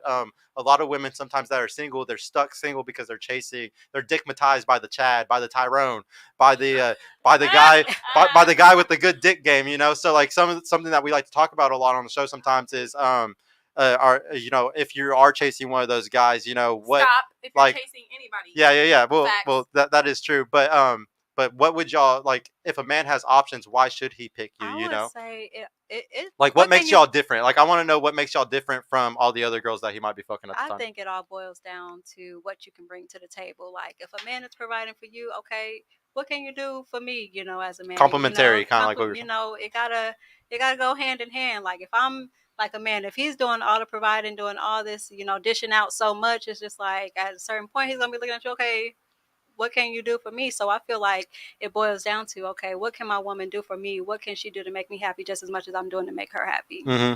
And like I also just want to ask just really quick, would any of y'all ever accept a guy who is so attractive or he makes such a good income, he has lots of options, like he's going to sometimes cheat every once in a while because he has his option? Or any of y'all the type of women that would accept something like that? Except cheating? Yeah, from a guy that like and here's the thing, if y'all are single and already fucking a guy, he's already technically probably cheating on y'all right now. So I'm just saying to the single girls, y'all in relationships, I'm not saying y'all are getting cheated on at all. Honesty matters. I feel like if you both are open in the beginning, okay, if a woman is doing her own thing, if she's still, fucking and sucking on the side, she can't really be too mad if the guy has different options. But I feel like it has to both parties have to be honest in the beginning. Like if that's what you want to do, cool. But That guy's don't a be cuck if he trying allows to- that though. What a fucking loser. Don't be trying to limit me and tell me, oh, I can't do this or I can't do that when you behind the scenes doing whatever you want. So I feel like if that honesty is there from the jump, then it can really go. Oh man, however. that poly relationships never fucking work. If anything works, it's only polygyny and that's it. I mean, that's if you're not in a relationship with the guy. But Yeah. if y'all like having those discussions in terms of like leading to a relationship, then yeah, there's going to be some boundaries. Mhm. Like you ain't finna be out doing whatever. You ain't finna have these options no more because this is what we're working towards. Yeah. But if that's not what we on, then shit, it's free game on both sides. You just gotta understand though, like usually it's guys, like it's called spinning plates, where like a guy will have like multiple girls that they're fucking, like one girl Monday, one girl Tuesday, one girl Wednesday. Like the guys that really get it, because here's the thing: there's a ton of guys that don't get sex, and there's very few guys that get a lot of fucking sex. Like a lot of women are Eskimo sisters, and y'all would never even know it. And it's just because a lot of women, like if we look at Tinder statistics, women swipe on like top 4.5% of men all get swiped on by the same women. So if we look at statistics, most women are all kind of going up to the top to these same guys, and those guys you can't really tell to like cut their options off. And I wanted to kind of go back to you saying, like if I'm not doing, he's not going to do it either. Do you think men and women are the same sexually when it comes to stuff like that? Like, do you think that like a woman, like a woman can even do that? Like, do you think a woman can have multiple sexual partners? No. I would just highly disagree, or I would just highly say that it's impossible for a woman to do that. I Now, would what think y'all will so. do is y'all will have one guy that you fuck, one guy that takes you on dates, one guy that you like to text, one guy that maybe sends you on the vacations, one guy that maybe pays the rent. Like, y'all like to have a bench, but you're only fucking one on the bench. Like, there's only one guy that's actually, all the other guys are simps, hoping that they'll get the sex one day. And that's something that a lot of women are doing, though. And what I like to teach is, don't get dickmatized by that fucking loser. Like, don't fuck him, because he's gonna make it to where you ignore the really good guy when he does walk by. It's one of the big things that we talk about a lot. Yeah, you can go ahead and go to the next one. We got $2 again for Zoros. Never ask the fish how to fish. Set up for failure. And what he's talking about, ladies, is you never ask a woman how to get women, because you ask a fisherman, you'll ask a guy how to catch women, how to get, you'll ask a fisherman. You would never ask a woman, because y'all obviously don't know exactly what guys are doing. He super chatted that in whenever we were talking about them wanting a guy that's emotional. Oh, Emotional yeah. Yeah, that is true. Yeah, go to the next one. $10 from Ombre of the House. Thank you so much, bro. The reason we don't like the word partner is because it implies equal authority. But in practice, women don't want to share the responsibility when things inevitably go wrong. Ideal versus real. But in practice, women don't want to share the responsibility. So an I analogy have that been could be waiting. used is, let's say somebody breaks into the house 3:00 in the morning. Who you want to go downstairs to check who that noise is? You or your man? I have been waiting for this comment to pop back up. This is the one I wanted to talk about, but we were like, wait, I have been waiting. No, it was another one. It Yeah, was the next one. it was the Oh, next it one was the too. dude with the 8 Yeah. years. But We'll before get there, that, though. it was this We'll one, get and I there. was like, Yeah, oh, but wait. so yeah, who do y'all want to go downstairs though if somebody breaks into the house? You want you or your man to do The it? man, My man, obviously. my You want the man. man to do it? I expect my man to do it, but Yeah. that's Well, see, that's what he's saying. So he's saying, like y'all, like men are expected to do these certain things, but at the same time, y'all want equal authority over some things. And it's like, mean, well, it's- it's not always not like. Here's the thing, like my we like God, to say they this all the wanna time. put it Life across is the sexist. board. Like life is sexist. The world is sexist. Okay, 100%. like there's double standards everywhere, and you can't do nothing about it. I can't get mad about women that make it into VIP sections all the time. I can't get mad about a 19-year-old woman that is beautiful and can go get on a yacht in Miami. Like men and women are very different. We have definitely two completely different opportunities in life. And like all women have a lot of value up front when you're young and beautiful. Men don't get a lot of value until they're 35 and they have $100,000 a year job.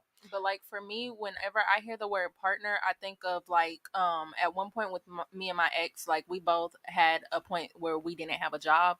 Mhm. And so when I didn't have a job, he picked up the slack. He covered everything. When he was down, I covered everything. Mhm. If I didn't have it, he had it. If he didn't have it, I had it. If neither of us had it, we was gonna go get it. Yeah, And it was that very is a equal. partner or Yeah. a team, Yeah. because that's what I don't understand. It's not always when I say I want a partner, I don't, because I'm 100%. You're right. There's not equal authority, because I will put everything in the trash, and I really hope you don't expect me to take it to the dumpster, because I'm not gonna do that. Like, That's funny. That's a good one. Yeah. I just hope you don't expect me to do that, because I'm not gonna do that. Like you can go get all the groceries, and when you come home, I'm gonna cook them. I can do all of that for you. So I understand what he means by not equal authority, but There's roles. yeah, there's roles. There's You're absolutely roles. right. There are roles, but I still like the partner word, and I still want a partner, because at the end of the day, you can, if you know what you're doing and I can trust you to do what you're doing, you can lead me wherever we need to go. But we're going to have to talk about certain things. If you want to lead me into a house because you don't want to be in an apartment, that's fine. Lead me into that house. But at the end of the day, there are going to be decisions that we have to make together Yeah. as Exactly. partners And that's to where get to that partnership house. is. And Yeah. but that That's kind of partnership. Yeah, but like, what if- you were saying earlier about like I can't remember the term that you used, but you were saying that you believed in that more. Oh, complementarianism. Yes, Yeah. like how you said, like you want your man to pick up like where you can't, and that's basically what you're saying. But we associate that as partnership as well. Yeah, this is the one thing I will say. Like they're just kind of mad about the whole partnership word, but in reality, like this is the big thing though that they're trying to get across, and like this is mostly just relevant for hypermasculine. Remember, we're just kind of generalizing right here. Like just for hypermasculine type of men or men that are very successful or something like that. Sometimes, like not saying your man is very successful, so I'm not. He's an exception to this rule, but sometimes those guys that are very successful, they want a very masculine feminine relationship, and in that case they wouldn't like the term partner. The thing is women want a guy that's taller, faster, stronger, a leader. Like that is just a fact. Like that's what women want are leaders. So there's some men that are super fucking leaders, super dominant men, and they really need the type of woman that's a very submissive feminine woman that falls into that role. Not saying that it can't be a partnership though. Like you're successful No, with yours. I understand that, but do men understand that there's also a difference between being a, what did you just call it? A masculine or submissive? Like what do you mean? Do men understand that there's a difference between being a masculine provider of a man and being a manly man? What do you mean?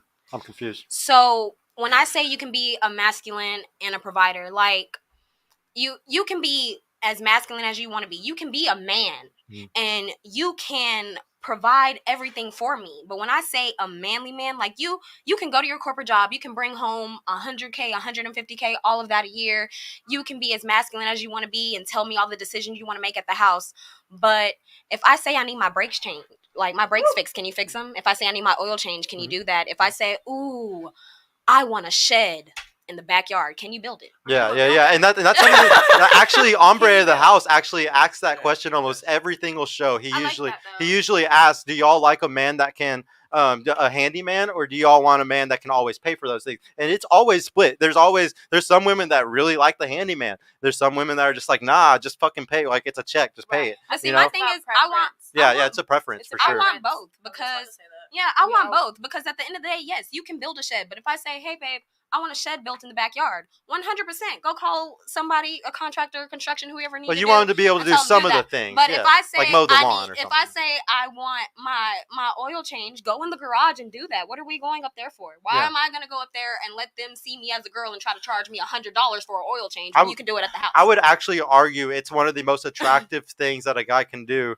Like, and a lot of people disagree with me on this sometimes, but I think a guy that's a good gardener or farmer is attractive, and also a guy that is good at fixing things, because that means that they have very good I can't think of what the skill is called. Yes, amazing problems. And a guy who's a good farmer or a good gardener, he has amazing connections with nature, which is another thing that for thousands of years that is a good sign in a man. And I'm an earth sign so those two things, man, it's just something that I think a lot of women like. Yeah, I personally I like a Bob the Builder, so that's what I call them, Bob the Builder. Yeah, y'all just don't become Bob the Builder for a broke guy. That's all. That's the only thing. I really hate it whenever women be trying to build a Bob.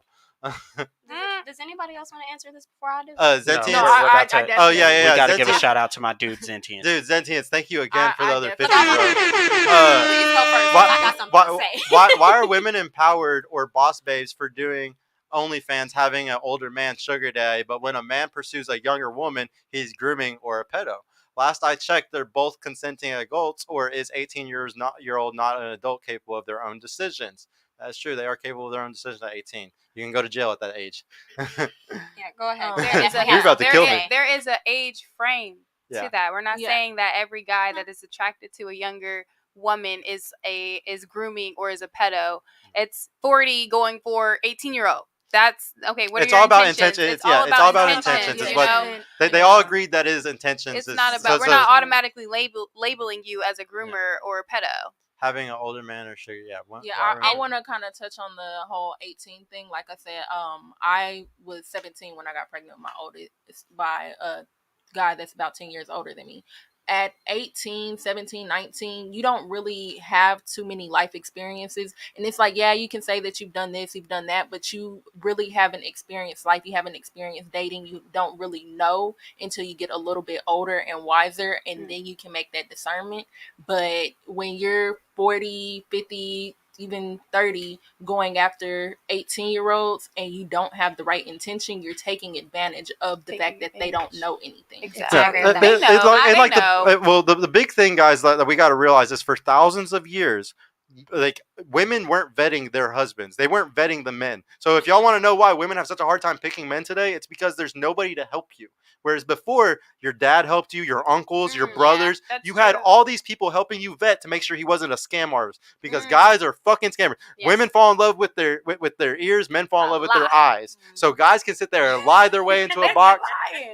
Yeah, guys are. This is what we're good at. We're good manipulators. That's what we're wired to do, is be very good at manipulating. So you have to be very, very careful. But since there's no men helping anymore, situations like that happen all the time. But yeah, back in the day, a 40-year-old man could go and get a 18-year-old and trade fucking 10 calves to the dad, you know? Back And in the like day. it was all Back in the arranged. day. It was all arranged, but at the same time it was safer too. It was fucked up. It was fucked up, but it was safer at the same time. I understand and agree with that. And I really just want to touch on where he said, why are women empowered or boss babes for doing it? As far as the OnlyFans comment, Intention. That's it's really just intention, because a woman can be a boss babe for being on OnlyFans, because at the end of the day, like, women are we're stepping into that age where we're being more empowered with our own bodies.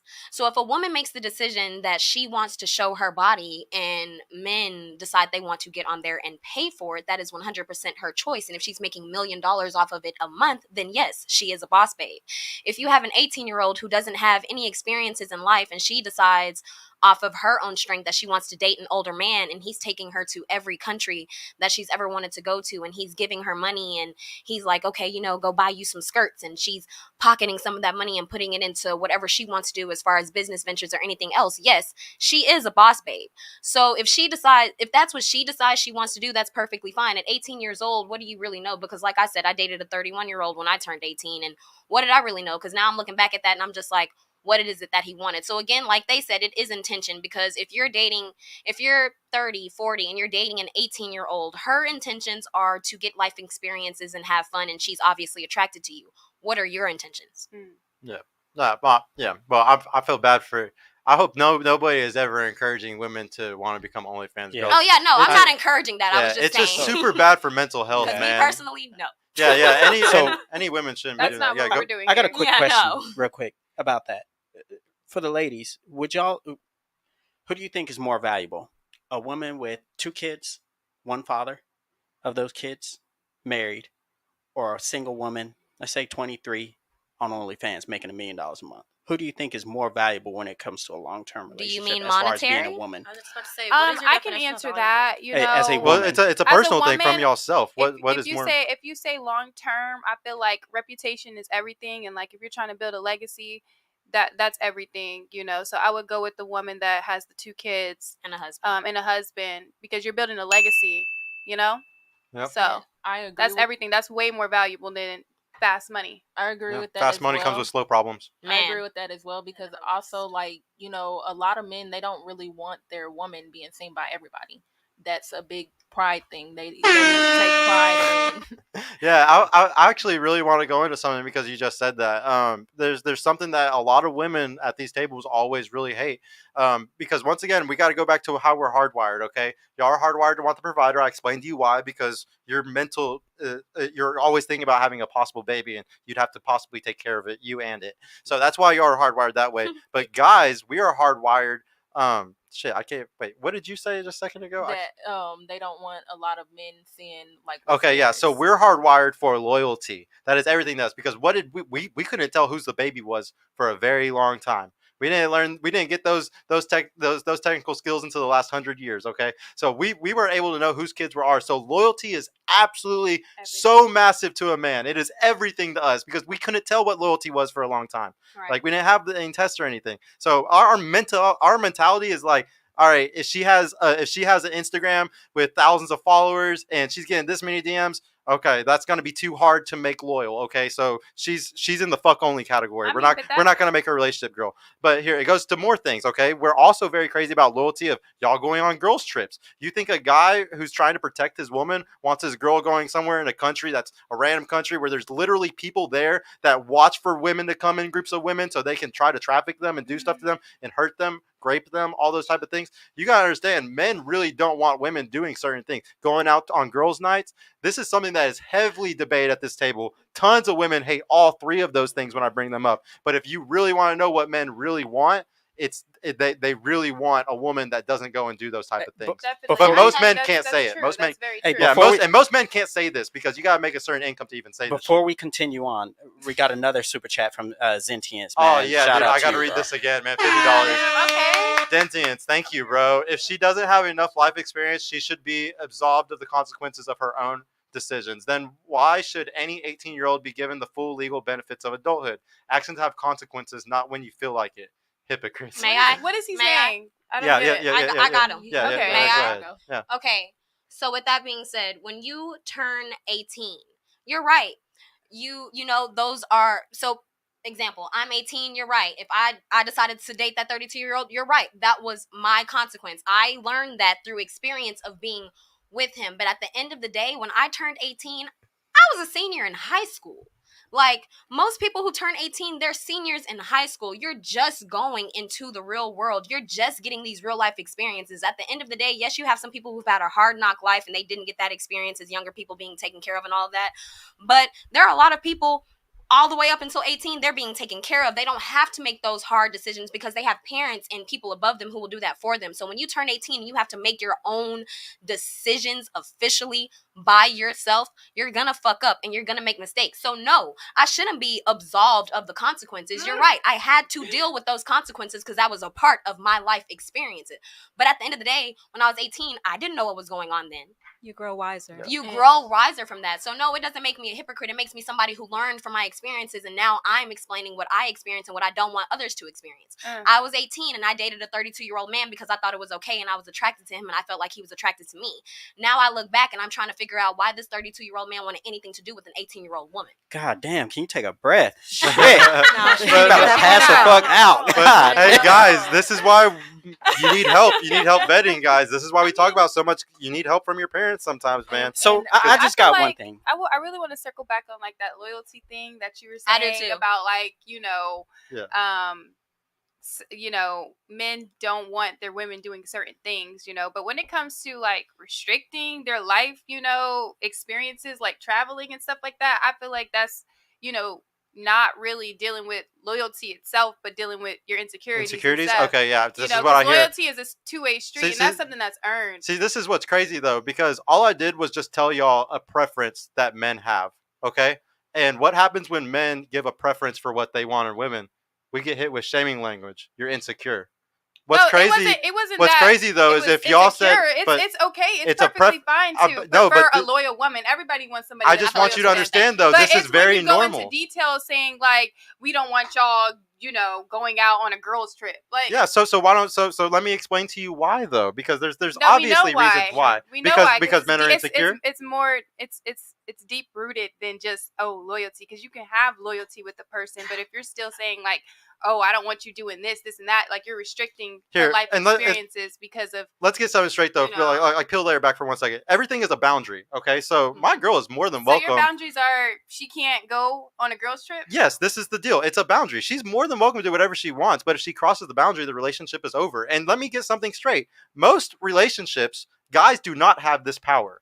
Most 90% of relationships, the guy is broke. He's a normal dude. He's a beta. He's just a normal guy who doesn't hold any boundaries in his relationship. He lets his girl do anything. Most guys are those type of guys because they're scared. They are scared to say what they truly want. Like, this is a very feminist gynocentric society. You cannot say things like this without being shamed, ridiculed. You could lose your job fucking talking about some of the stuff that I talk about on this podcast. You got to understand. So most men will not say what I'm saying right now. It takes a man in a certain situation to even be able to be honest with y'all. And this is all I'm doing, guys, is being honest. And I have facts and science to prove to you biologically why men feel this way. Like, I respect your feelings. And I respect why you feel that way. But when it comes to that, I feel like men saying that they don't, like, not saying they don't want her to do anything, but for what I'm saying right now, men saying they don't want women to do anything, I feel about that exactly how you feel about women telling men to be emotional. Reason being, you said you don't like women telling men to be emotional because when they become emotional, the women don't like that and they back off. I feel the same way about that situation from experience. I was in a relationship. He didn't want me to go out. He didn't want me to do any of that. And out of respect for him and out of his boundaries, I did that. And you want to know what happened? A year into our relationship, he was like, you are always here. You need to get some friends. You need to go outside. You need to do this. So y'all want it until y'all have it. Because I was very loyal. I was in the house when he wanted me to. If I wanted to go to dinner with my friends, that was one thing. But going out, that was a complete other. So I didn't do that out of respect for him because he didn't like it. But that just meant that now I'm at home more with you. Now I want to cuddle. Now I want to get on your nerves because you're my only friend and I want to be at the house with you. Yeah. And a year into the relationship, he was like, dang, you know, hang out with your friends some more. They don't want you to go out every once in a while. They don't want you to do this. They don't want you to do that. So men want that until your girlfriend's sitting in your lap 24/7. I think that's a very confused guy to tell you one thing and then completely revert it. Because yeah, I've never done that in my life.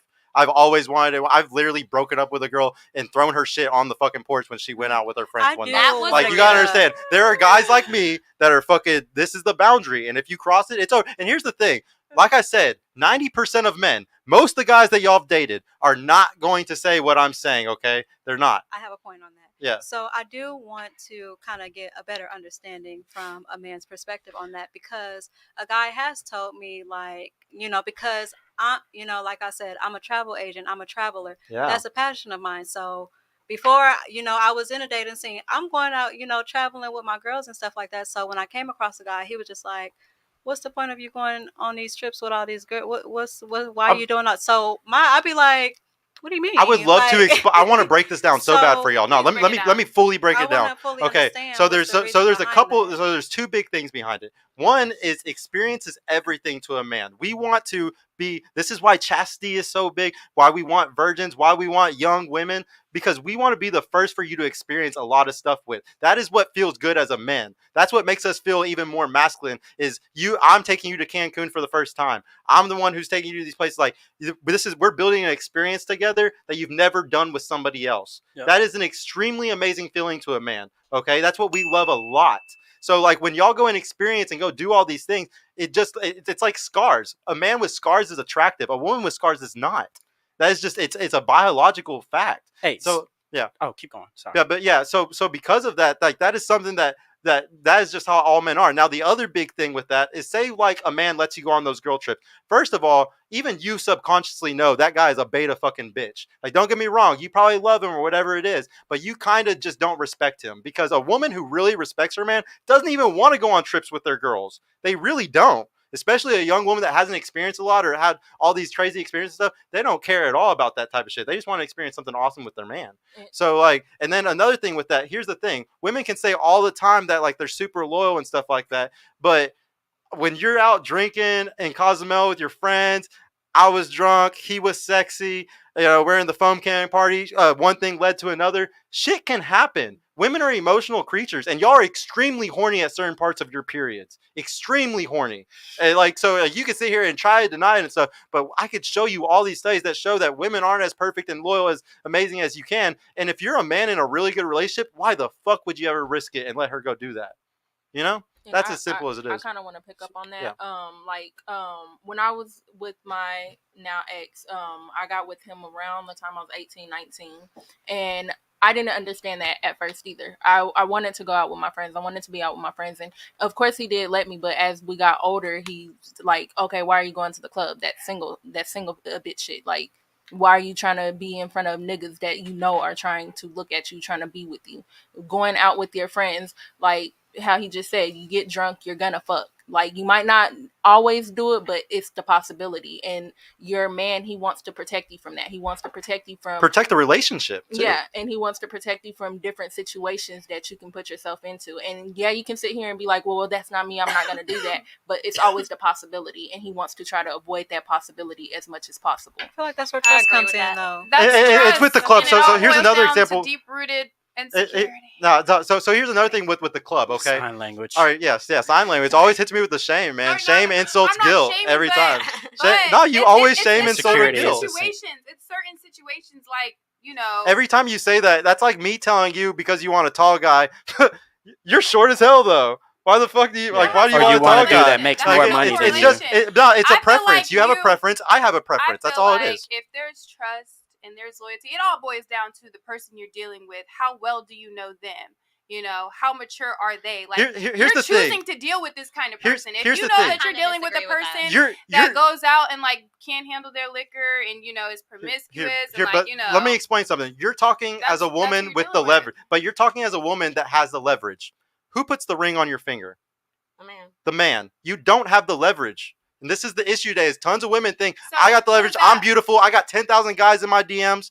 I'm the one who chooses. I'm the one who makes the decisions. I'm the one who makes the boundaries. So what are you in saying reality, by putting the ring on my finger? What are you the type saying of by guys, that? because that means have that you need to power think. over I'm what? saying that you need to think about what men want. If you want to be in a successful relationship, you have to consider what are men's preferences. If I'm telling you that most men have these preferences, but they're too scared to tell you, I'm giving you advice on how y'all could possibly get these men. Because here's the deal. Once again, what are men? They're scared. They're pussies. They don't tell you all this shit. They'll lie. So they'll tell you, oh yeah, do that, babe, do all that.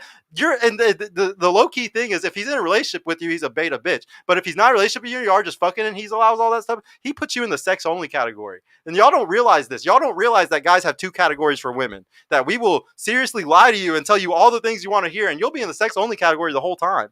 And you'll never get the ring. You'll never get the fucking relationship. You'll never get the fucking kids. And guys do that shit all the fucking time. All the guys down tell you spinning plates and stuff. I got a girl for Monday, Tuesday, Wednesday. All those girls think they're getting something. They're never gonna get it though. I feel like it just all comes down to respect and compromise. Because hearing what you just said, like literally, I understand that to an extent because of the relationship that I'm in right now. The relationship that I'm in right now, me and my boyfriend, we have the same birthday. That's crazy. We have the same birthday, and we already knew each other, but how we started dealing with each other, a party that was thrown for our birthdays, we went to it, we got drunk, and we went home together, and we've been attached at the hip ever since.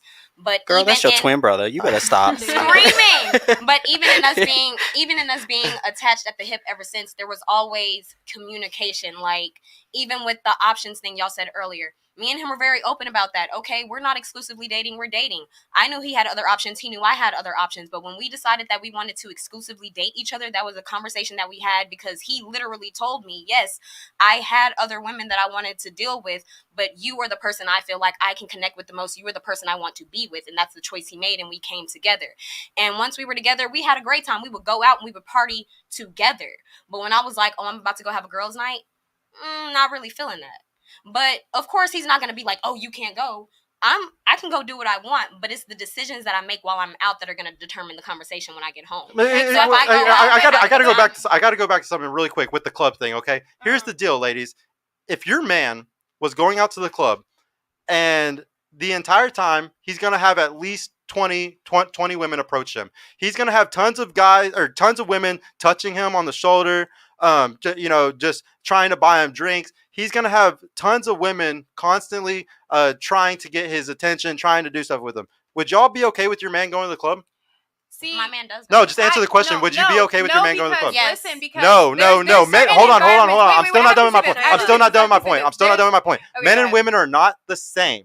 This is the bottom line. Y'all keep talking blank slate. That we're all the same. Men and women are the same. No, we're not the same. So if you think that you going to the club is the same as, say, your man going to the club, or that it's not something that can damage your relationship, you're literally looking at it from your perspective.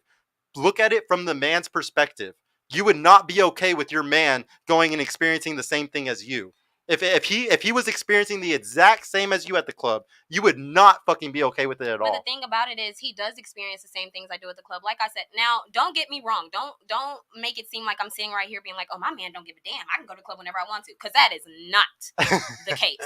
That is not the case. But there are conversations that have to be had. Like I said, me and him, when we got together, me and him would go out together. So you would catch us every other weekend or damn near every weekend in the club together. You would catch us dancing with other women together, because that's what we do. But then if I go outside by myself, it's not always just a simple situation, because he knows there are gonna be men that approach me, and he knows me, so he knows that it's about how I react, and he knows that I'm not going to react, but he also doesn't even want me in the situation. So there are a lot of times where I'm like, ooh, babe, I'm finna go out, and he's like, ha, no the hell you're not. And I have to respect that as my man. But there's also a lot of times when he'll be like, all right, I'm gonna go out. And I'm like, all right, go have a good time with your guys. And I know that there's a few women that tried to, oh, hey, and all that. But I also know that out of respect for me, he didn't deal with it. But there's also a lot of times where he'd be like, I'm gonna go out with the guys. And I'd be like, ha, no, I just picked a movie. Sit your ass down. Yeah. It's balance. Just really how you balance. That's so true. When you're in a relationship, there's certain environments or like certain ways that you don't go about life, like when you're in a relationship. Yeah. So. And that's just basically what he's saying. Like as far as like with the girls' trips and the going out all the time, like how she said her and her boyfriend, they go out together. Yeah. They do it together. I talked to this one guy. We had barely knew each other, maybe like a week, and the first thing he said was, ask me something you wouldn't normally ask somebody you just met. And from then we've known each other almost a year now. We've established like that pure honesty. Like if he's talking to another girl, he's fucking that girl, then I know about it. If I'm talking to a guy and I'm fucking the guy, he knows about it. And we like that's just how we are. But at the same time, you got to understand that he probably just thinks of me as like, okay, that's just a friend because I know that she's been with just all these different men.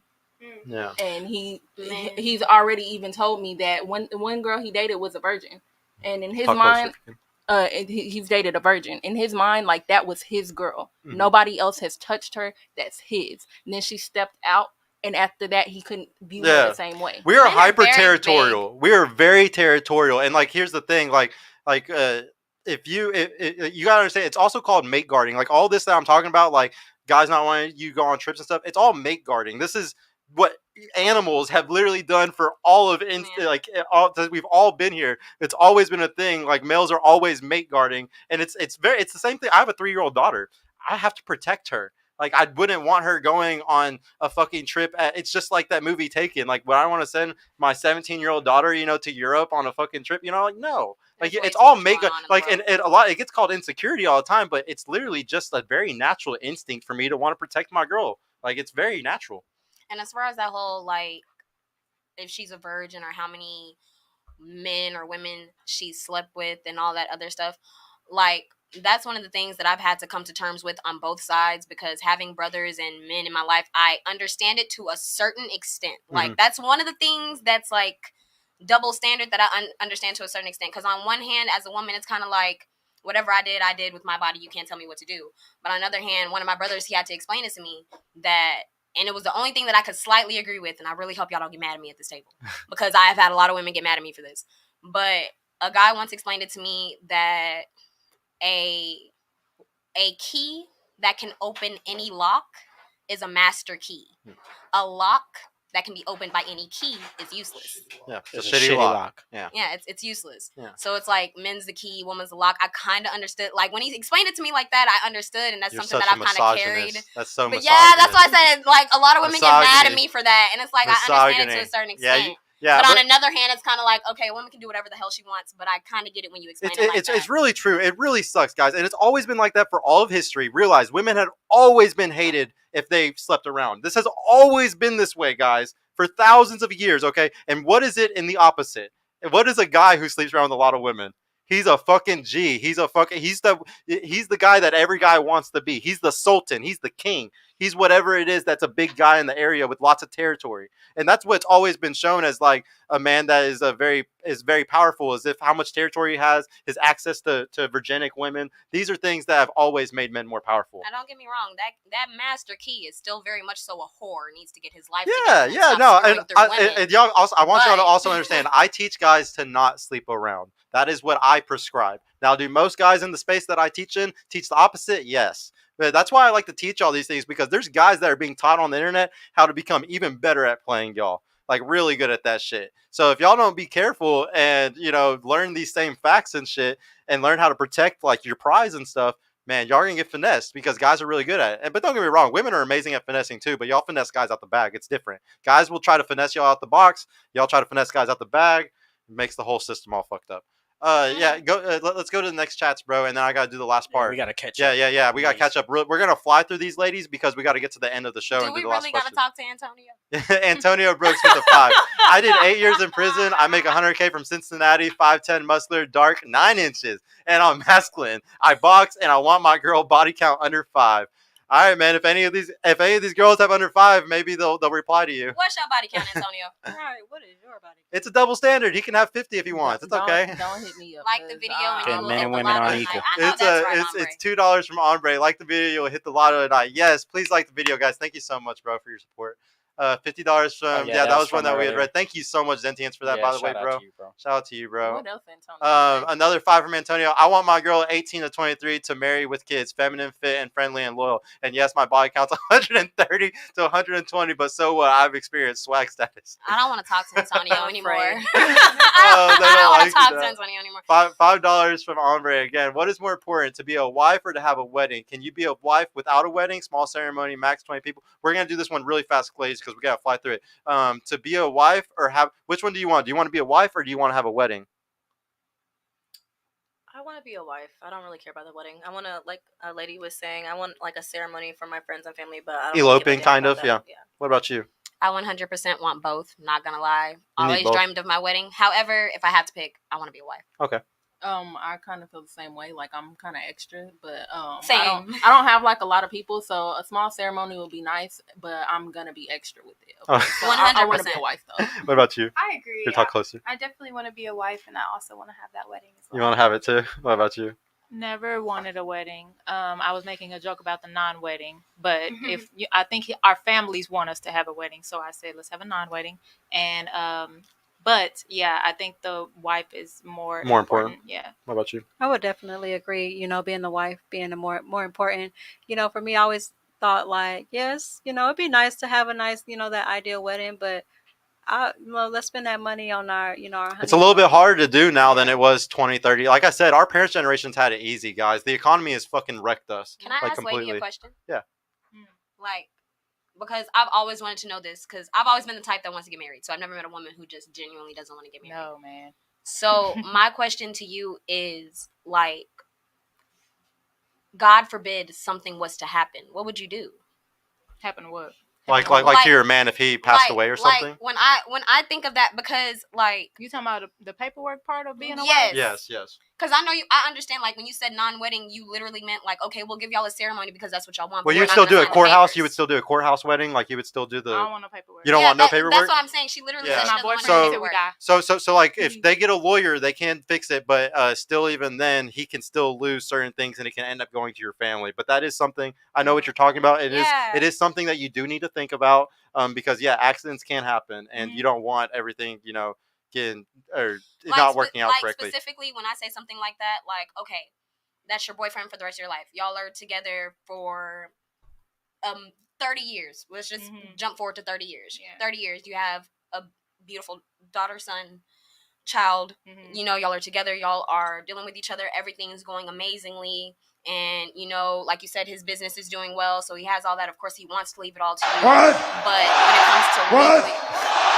What? Screaming. But when it comes to legally, if something was to happen to him, how would y'all be taken care of if legally, without the paperwork, you don't really get There's what a he will gets? in place that he I can was use. I was it's- just about to say It still becomes a legal battle though. Even if you get a will made, it's they fuck the whole system up so bad. Like they literally pigeonhole people into marriage because if you don't do it, you can get fucked really easily. I'm not gonna lie, y'all. For one, I remember that you touched on masculinity or something like that. Like men, they really are goal driven. So it's like y'all don't even really think about marriage and all that stuff. Yeah. Putting a ring on it because y'all really are trying to reach this money and reach this and that. Yeah. And I think I have that same mentality. Which is why I never wanted a boyfriend. I never wanted. We literally just been here. Every time I look up, this nigga right here, and every time you look up, I'm right here, and that's how we ended up here 8 years. Yeah. We I didn't respect really it. plan it. I respect it. If we both had it our way, we'd still both be single. I respect Like that. for real. Yeah. So I understand that. honestly, And it's good keeping the government out of stuff because that's how shit does get fucked up in Yeah, divorces that and stuff. too. So I It's really agree a with her, but I privacy also thing. agree with you that it's very hard to not get married because it will fuck you over bad if somebody dies. Yeah. It's a shitty situation for people today. It's like y'all have to get married, but then that incentivizes divorce and all types of horrible shit. What about you though? Do you want the wedding or the wife?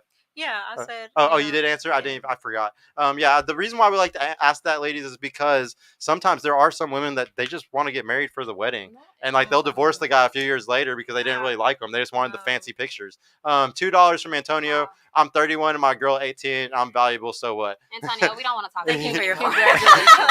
Thank you, Antonio, for the Go to $2, bro. sleep. Good night. $1 from Michael, the best fucking mod on YouTube. Thank you, Michael. I appreciate you, bro, for everything you do. 50 from Zentiance. We read that one. Thank you, bro.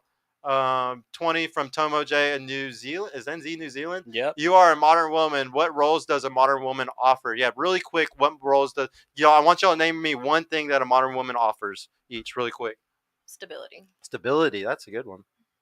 I agree with that, actually. Stability and honestly, that's all I feel like a Modern technically woman? modern woman could offer. Stability with what though? She I would finances, I'm say guessing, right? Finances, your whole life in Resourcefulness. general. Like, Okay. I'll say resourcefulness. Resourcefulness. Peace in the household. Modern women ain't peaceful. I'm I just feel like kidding. that's traditional. Hell no. Yeah, that's more That is traditional. You're Yeah. right. Because Sorry. a long time, I'm gonna just go with that. Yeah. Stability was the first thing that came Stability. to mind for me. Yeah. Well, guys, like a lot of the guys on here would say that there's nothing that a modern woman can offer that's good, but I would personally say y'all's answers were pretty good. Sex. And that's yeah, it. yeah, sex. But the big thing though is that guys, let's be honest here. Most of y'all can't financially fucking do it on your own anyway, so you need a woman that can help you on those ways. Just talking about the 90%, the normies, the NPCs out there. Yeah. What's the next one? $10 from Jameezy. Ladies, if there is ice on the road, do you prefer the man to drive or do you want to drive? Real quick, ice on the road. Do you want him to drive or you drive? My nigga. Yeah. What about you? If I leave the house, my man. Okay. What about you? I prefer the man to drive even when the roads are clear. So Yeah, that's like my girl. Passenger princess. My girl never wants to drive. I drive her everywhere. What about you? Honestly, it depends on who's the better driver. Because if I'm the better driver, I'm gonna take the road. Yeah, some women might be the better driver. What about you? Depends on who's a better driver for sure. But and I also hate driving, but because I feel like I'm so attentive, more attentive than him, then I would want to do it. He's on his phone too much. What about you? Yeah, I would agree with Lady. I feel like I'm very alert. I wouldn't say my man isn't, but if Sometimes you're the better driver, maybe. I don't know. Sometimes. Yeah, what's the next one, bro? Oh man, there's so many guys. Thank y'all.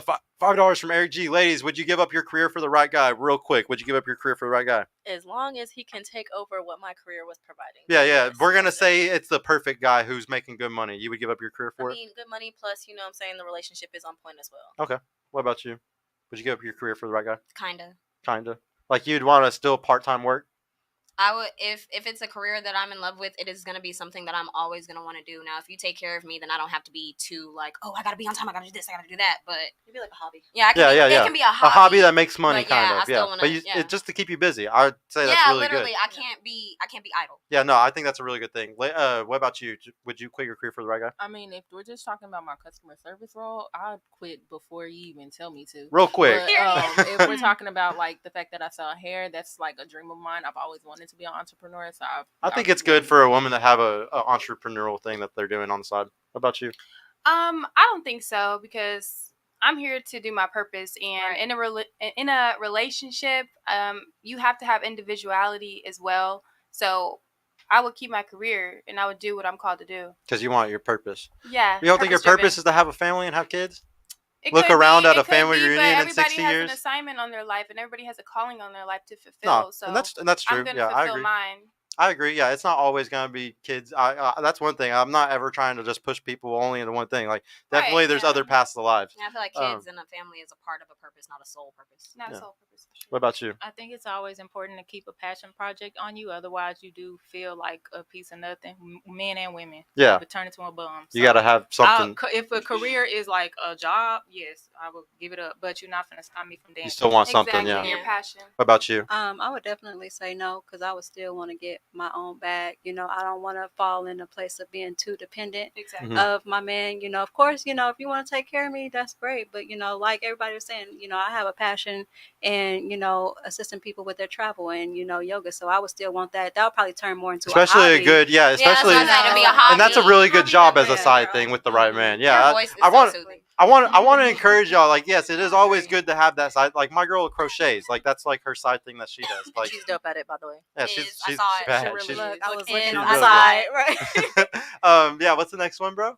$10 from Dr. Matt. Thank you so much, Matt. Man, I really appreciate you. Yes. Do the ladies believe in astrology? Dude, they were talking about astrology for like 15 Right minutes. before we went live. Like Right before 30 we came No. in. Bro, like 30. Well, I didn't even as want minus to bring. lady. I I didn't do even not- want to bring it up this episode, bro, because it would have been bad. They like all these girls are all. Well, actually, no, you weren't. They're Ladies like, but not. yeah, ladies not. But dude, yeah, it was bad, bro. Maybe they'll come back for another show and we'll do the astrology debate. Go to the next one. Alex with the $10. Blonde hair chick about to fly away with them lashes. Yes. Who's Like, it? Oh, if you. I can't fly away with them, I don't want to wear them. Alex is a G. Thank you, bro. Thank you for the 10, man. $10 again. Add her twin next to her. What the hell are those? They are my blinkers. They both have the same ones almost. They're yeah, blinkers. they're That almost. doesn't offend me. My brother-in-law one time we were at a hot family reunion and he was like, "It's so hot. Can you come blink next to me?" I was over it. He My, fans. my He grandmother fans. calls them sun visors. Fun visors. Sun visors. Sun visors. My mom calls them Sunglasses. caterpillars. Oh yeah, yeah. Caterpillars works too. $5 from JD. Would you give up your Instagram for the high value guy if he asks you to delete it? Yeah, we're gonna just really quick. Would you delete or your no? Instagram for the right high value guy? And we're gonna say that this guy is a really high value guy, makes really good money. He's low. He's a perfect man to you, and you're not making money on your Instagram. Because that's something that always gets brought up. You're not making money on Instagram, and it's a very perfect high value guy. Would you give your Instagram for him? I mean, yeah, I don't really care about social media like that. Okay. If I'm truly not making any money, yes, but because I'm a model and I use that to outsource. If you're not no. making Yeah, any if you money. weren't But like I making said, any if money. I'm not making any money, You would give absolutely. it. But Okay. now, no. I've actually been asked this question by somebody that I was talking to, and I told him like, yeah, I don't have a problem deleting my Instagram. Okay. What about you? I would do it if for a high value guy for my own high value traits. you know. To have a perfect relationship. What about you? Honestly, yes, I would, but I also would be like, you want to do it too? Right. It's Men- gonna be Are we mutual. both Men and women are not the sacrificing? same. This is why we don't do that partner bullshit. No, the Yeah, guy men and I women talked are not to- the same. It's very blank. Like, here's the thing: a lot of things women sometimes want to be blank slates, but we always got to go back to remember we're not. This is not a blank slate society. It is a society with lots of double standards, lots of sexism, and it's very natural. And we're never gonna get away from it. I'm never gonna get to skip the line of the club, guys. It's never would gonna still happen. do It's it, just though. always gonna be that I way. would still do it even if he didn't. I just would ask him because I think I would just get more like attention. Yeah. And affection. I would hope if That's he all. was keeping it, it's because it's for business purposes. Yeah, He's not. for He's doing it to business, be able to provide better for you. Yeah. What about you though? Would you do it? Yeah, I'll Yeah. delete it. Okay. Yeah, JD, they were all down about it. Or yeah. $5 from Zora's Lost. Man and woman are not the same. You don't have to accept a man with those boundaries, but y'all want the relationship, so it's your job to retain the man you want. So yeah, what he's saying is, like, I have those boundaries up, and yeah, y'all don't. If y'all don't want the relationship, it doesn't matter. But if you want a relationship with a guy that's like me or those guys that have that type of thought, you do have to think about what they want. And like, here's the thing, also, ladies. Like, I always like to say, if I were in y'all's position, I would not give a fuck about what men wanted. There's so many coming towards you. Why? I just could pick. I get to choose. I want the 6 foot tall guy that looks like this because he's already DMing me. I know he'll smash me. If I were in y'all's position, guys, I would not give a fuck either about what guys think. But if you want the ring, like we're talking about, if you want to be actually in a relationship, you got to think about what they want. I don't know. I'm on both sides of that because at the end of the day, if I have any option I want and I decide I want to choose a man, then that's okay because I get to choose that man. Because you're right, I have other men trying to suit me, and I made that decision. However, I feel like you're right about the boundaries because just like I set my own boundaries and I ask you to respect them in a relationship, if he sets a certain boundary, you have to respect them. Yeah, not true. You are hilarious back there. In case Zora, you didn't know is today. this another? Wait, or no? Wait. Nah, it's a different one. Men and women are not the same. You don't have to accept a man. Oh yeah, no, we read that. Yeah, go to the next one. Alex became a member. Thank you so much, bro. I appreciate you. I need more members all the time. If anybody ever wants to click the button, please do it. We got to get more members here so y'all can actually use my cool emojis. And I got to get like 2 more members to be able to add like 4 more emojis. So please become a member so I can add more emojis. Another $5 from Alex. They are called umbrellas, by the way. Yes, I've heard that. I've never heard that one. First That's of a good one. all, hell no. Is there another one? Is that fatality? Is there another one? No, that's All right. Now we're gonna just do the last phase really quick, ladies. So the way that this works is what I do is I give y'all a number based off what I see you as in a relationship. I'm not giving you a number based off your looks. I'm not telling you that like you're a fucking like. And 5 is average, okay? So like if I'm an average guy in a relationship, I'm just a 5. Like it's nothing. It's not an insult if I tell y'all you're a 5. It just means that I think you're average. Like I said, it's a number of what I see you as in a relationship. The girls that are in relationships will be really easy to do, y'all, because obviously you are doing something right. So y'all would probably get a good number. But this is based off of Smacking age. his ass. This is based off. With a chocolate. No, you're doing good. I said y'all would get a No, good but number I'm because not. y'all must be doing something right if you're in a You're relationship. not doing Yeah, I'm anything smacking wrong his if you're ass. not in a relationship either.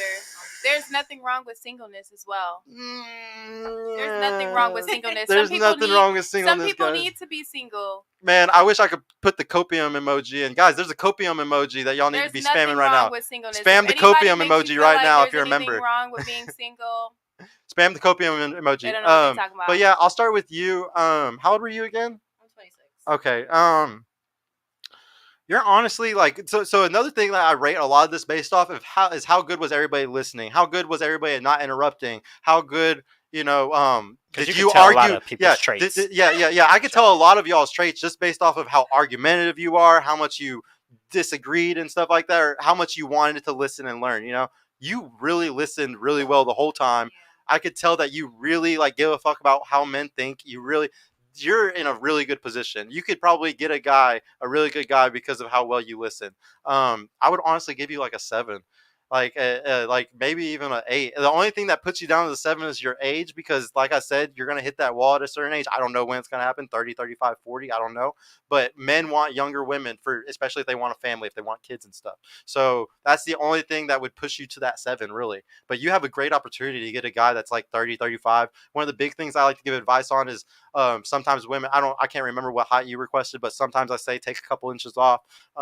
If you if there's like if there's a certain type of guy that you want, you just might want to consider downgrading incomes or something. But if you don't want those things, is an automatic 1. Then everybody gets a table. Everybody at the table gets a 1, then, bro, except for her. That's what made me laugh earlier. But yeah, honestly, I really do think I do a show on Wednesday nights at Speed Dating. I would love for you to come back on that show. If you ever want to come back on the show, period, I would love for you to bring a single friend or anything. I love having girls like you on that want to come learn, and just because I probably talked about 25% of the statistics that I have in my back pocket. Like, y'all barely got to learn anything of what I like to teach on this show, honestly. So I would love for you to come back. Also, guys, after I give y'all's number, after I give everybody, y'all get to give me a number back, how y'all think I am in a relationship, and then a critique, and then a what you thought about the show, like a last thoughts. But yeah, so you're a 7. But yeah, good job, honestly. I think you're honestly kind of a catch. For you, you're already in a relationship. You're probably doing something very right, because you're already in a successful relationship. By everything that you said, by being traditional and also kind of being able to help in other ways, I would honestly say like you're a solid 6 or 7 too. Like you're above average, because you're working and you're doing all this stuff while also still being a feminine woman in the household. That's a very good trait. Like, very hard to have. So yeah, props to you. Obviously, you're doing something right, because you got a good man. For you, um, you're just like her. You listen so fucking well. Like, I can't tell if you were raised by men or something, because you're very based in a lot of the things. Almost everything that I said, you're like, I can see that. I understand that. I can see how men would see that way. Like, very good. Like, all that stuff is very good. You're just like her in that same position. You're younger though, right? How old are you? I'm 23. Yeah, because you're 23, you get an 8. Like, you're definitely like, you're in a good position. You could easily lock down a really good high value guy. You just might need to look at an older age that's ready for that. If you're not ready for it, one of the big things I like to say, don't push it off too long. If you're not ready for a relationship right now, don't waste them. Don't waste too much time. Don't waste 2, 3, 4, 5, 6 years. I would honestly say just try to lock somebody down now, because as you get older, it's gonna get harder. And a lot of people don't like to accept that fact, but it's true, and it's gonna happen. So no, but honestly, you're in a great position. You're gonna be fine. This is honestly a really good table. Most of the tables, man, I have to give girls really bad numbers. So hey, Sergio, yeah, you can recommend them to look at those TikTok videos, dating over 30. They better do it now before that shit gets banned in Texas. That's like, oh yeah, TikTok might get banned, but no, like a big way. Let's fucking go.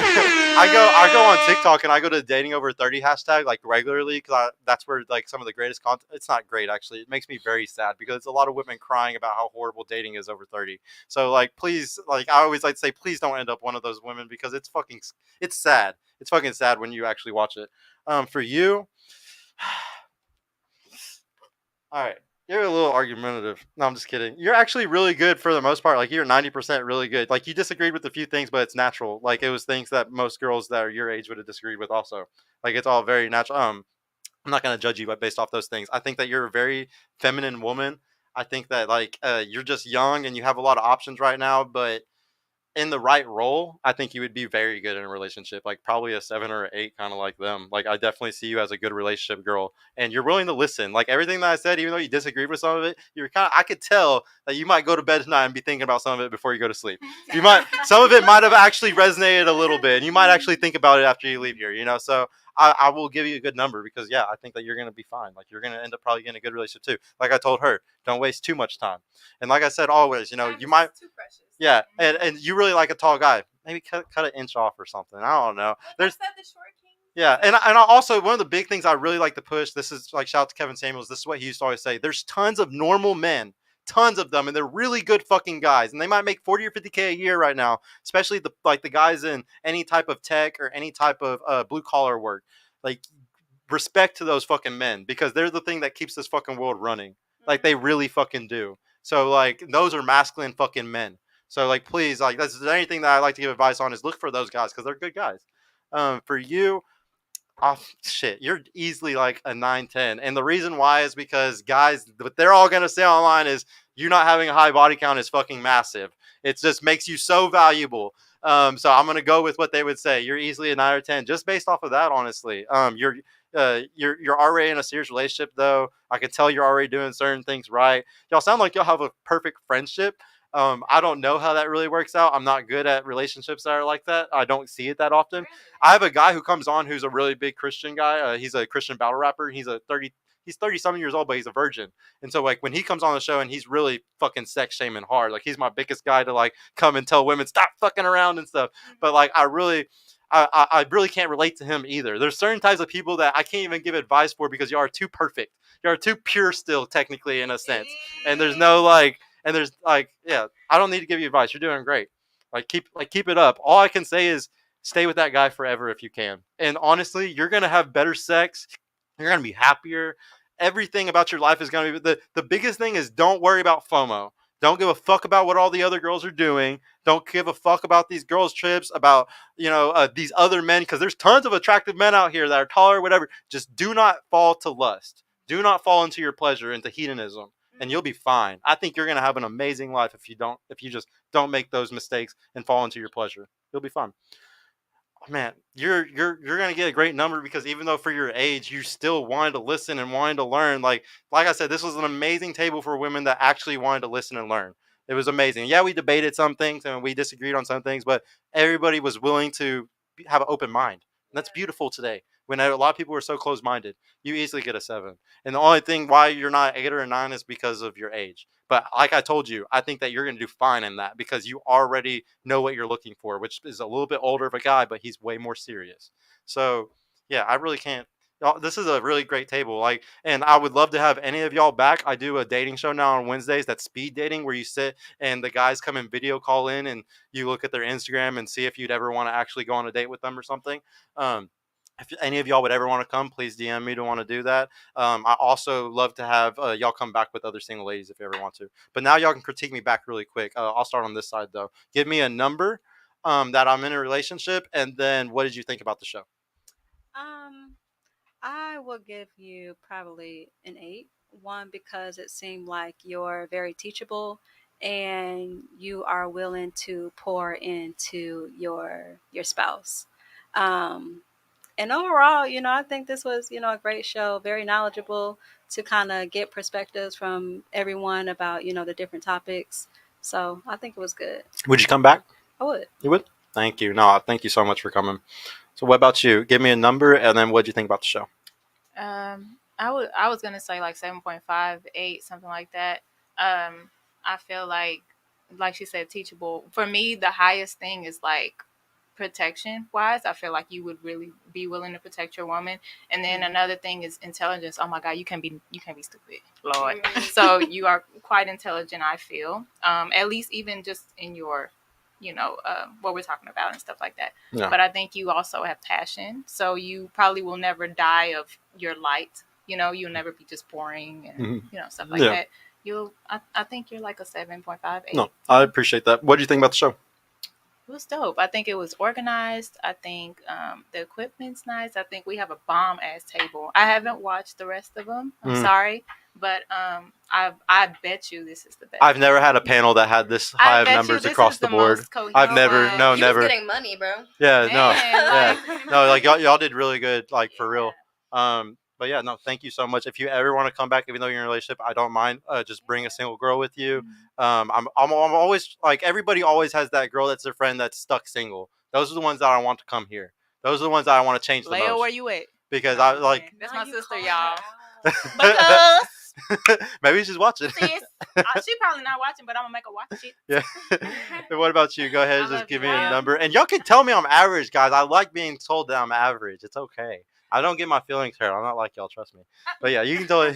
I'm just kidding. I would give you, around 6 or 7 as well. Like, I think you have great qualities, like as far as your intelligence and, doing your research on the statistics of like, the generations and like where we're at in the modern day, and just, having a passion to do this and open up a platform to share and expand people's perspective on life and in dating. Like, I think that's, that's something that's not, it's something that's valuable. It's not talked about enough, huh? It's not talked about enough, and like just having that drive inside of you, like that's where the real value is. Like it's all about character for me. So yeah. And you were still respectful, even though we did, challenge each other a little bit, and we had a few disagreements. Like you were still respectful, so I really respect that. Yeah, and that's the big thing that's hard to do today. Like, so there's other shows that talk about these facts and do this stuff, but like I said earlier, they make them mostly for men. Like, they're not trying to teach this women. I get told all the time that I'm crazy for trying to teach women these things. And like because it's just like, oh, y'all are emotional. Like, why would y'all care about these logical statistics and stuff like that? But in reality, some of y'all need to hear it. Like, and I have tons of women that know all these statistics, and they're becoming amazing wives and like amazing relationship people, and it's because they're learning this stuff. Yeah. So I'm not gonna sit here and gatekeep it, is like how they say it. They like to gatekeep the information. It's like, fuck that. Y'all all need to know this shit too. I have 4 sisters and like a daughter.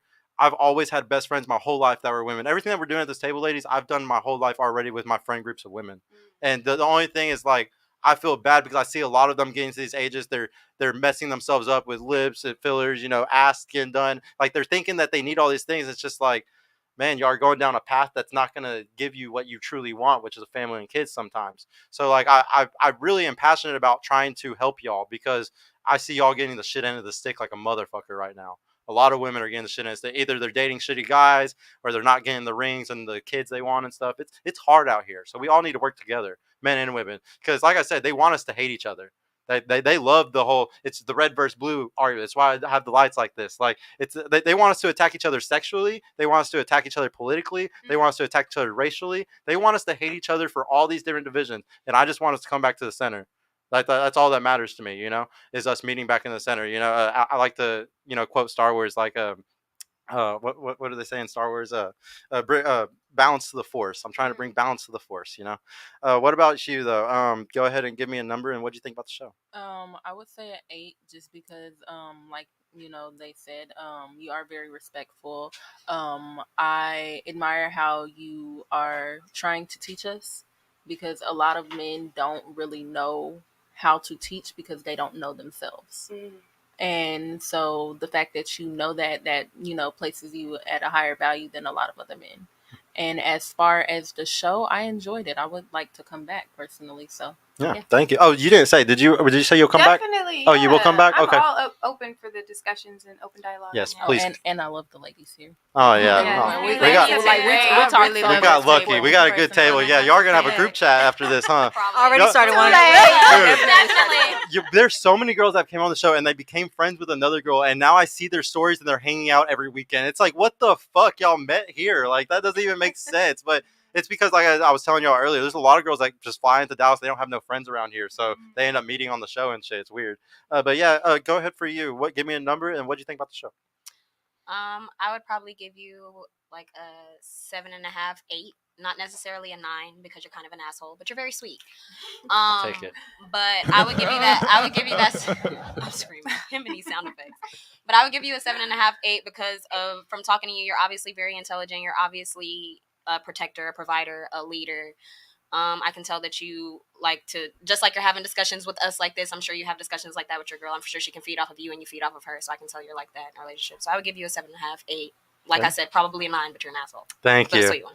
Thank you. No, I'm happy, and I like being called an asshole personally, and I'll explain to you why. Like, I was raised by 2 extremely masculine. Like, my parents divorced when I was like 6. My mom married a very masculine man, my stepfather, and my father's a very masculine man.